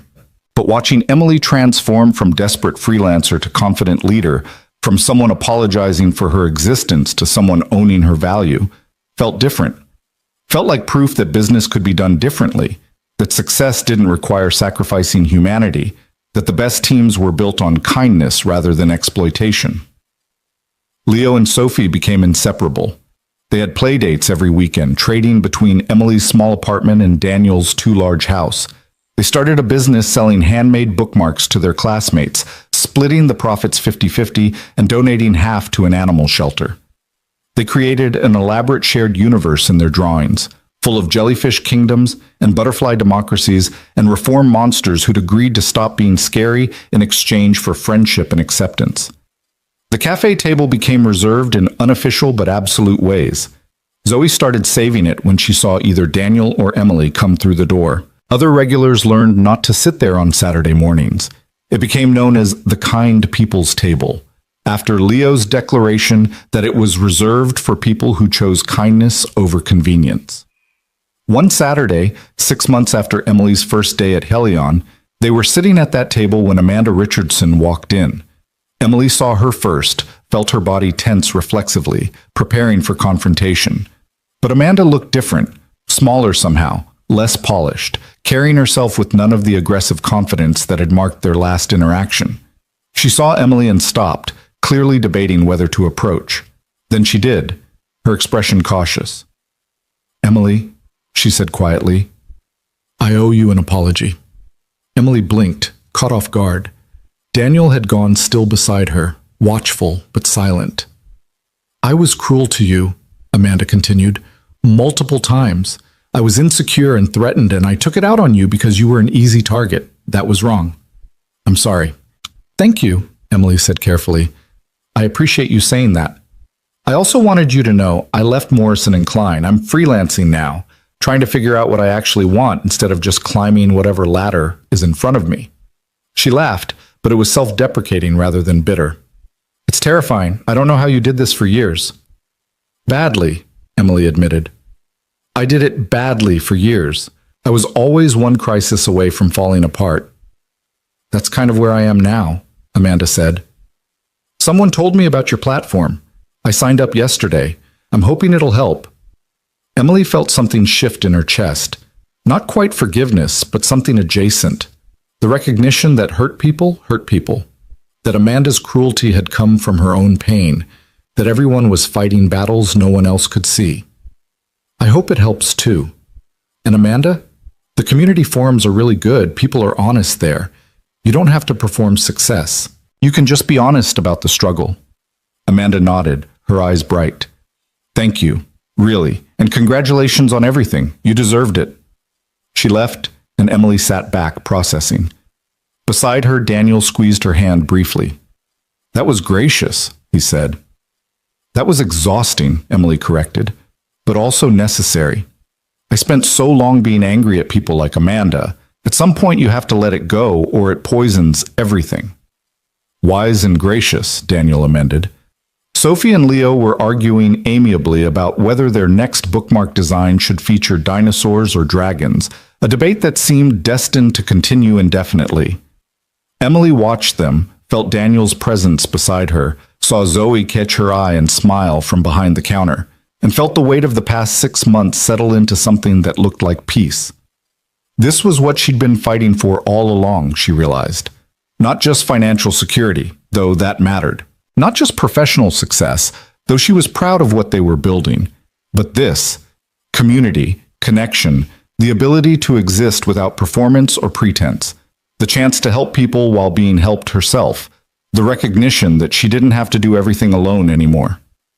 "Daddy," Leo said, looking up from his drawing, "can we make a new rule for the table?" "What kind of rule?" Daniel asked. "Everyone who sits here has to promise to be kind to someone that day, even someone they don't know. Especially someone they don't know. Because that's how this started, right? Mommy Emily was kind to you when she didn't know you were important." "I was important before Emily knew who I was," Daniel said gently. "People don't become important because of their jobs or their money. They're important because they're people." "I know that," Leo said with the patience of someone explaining the obvious. "But lots of grown-ups forget. So we should remind them with a rule." "That's a good rule," Sophie agreed. "And if they can't think of someone to be kind to, they have to be kind to themselves. Because Mrs. Patterson says that counts too." Emily and Daniel exchanged glances, both fighting smiles. "Mrs. Patterson is very wise," Emily said. "The wisest," Daniel agreed. They sat at their table as the morning stretched into afternoon, watching Portland move around them through the cafe windows. Somewhere out there, struggling freelancers were lying awake wondering if they'd make rent. Single parents were weighing impossible choices. People were working twice as hard for half the recognition, fighting to stay afloat, questioning their worth. But here at this table, marked by nothing except intention and memory, 4 people had found something rare. Not just professional success or financial security, but genuine connection. The kind of connection that happened when you chose to see people instead of looking through them. When you offered chairs without calculating return on investment. When you said yes to strangers who looked like they needed a moment of grace. Emily thought about the woman she'd been 6 months ago, desperate, exhausted, convinced she was failing at everything that mattered. She wished she could tell that Emily what was coming, that the disaster of an interview would lead to an opportunity she couldn't have imagined, that a simple act of kindness would change her entire trajectory, that she was doing better than she thought, that she was stronger than she knew, that she deserved the good things that were coming even if she couldn't believe it yet. But maybe that Emily had known something current Emily sometimes forgot, that showing up was enough, that doing your best was enough, that choosing kindness when you had every reason to choose self-protection was an act of revolution in a world that prioritized competition over compassion. "Thank you," Emily said quietly to Daniel. "For what?" "For asking if you could sit at my table, for seeing me, for building something that matters, for proving that business doesn't have to be brutal to be successful, for—" Her voice caught. "For everything." "Thank you for saying yes," Daniel replied. "For sharing your space when you didn't have to, for trusting me even though you had no reason to, for taking a risk on something uncertain, for building this platform into something better than I imagined, for reminding me that the best things in life start with simple kindness." They sat in comfortable silence after that, 2 people who'd found each other at exactly the right moment, who'd chosen hope over fear, who'd built something meaningful from the raw materials of chance and character and a single empty chair. The afternoon sun slanted through the cafe windows, casting everything in golden light. Leo and Sophie's laughter drifted up from their drawings. Zoe hummed while making someone's coffee. The city moved around them, full of people searching for connection, for meaning, for proof that kindness mattered in a world that often suggested otherwise. And at a small table in a neighborhood cafe, 4 people sat together proving that it did. That one small choice, offering a chair, accepting help, choosing vulnerability over self-protection, could rewrite destinies, could transform strangers into family, could remind everyone that sometimes the most important moments look like nothing special at all. Just 2 people sharing space, just someone asking permission, just someone else saying yes, just kindness, given freely, received gratefully, and multiplied infinitely through choice and chance, and the simple recognition that we're all floating in the same water, looking for connection, hoping someone will see us as we truly are and decide we're worth sharing space with. That's how everything changed. That's how lives were saved. That's how hope was restored. With a table, an empty chair, and 2 people brave enough to believe that kindness between strangers could be the beginning of something beautiful.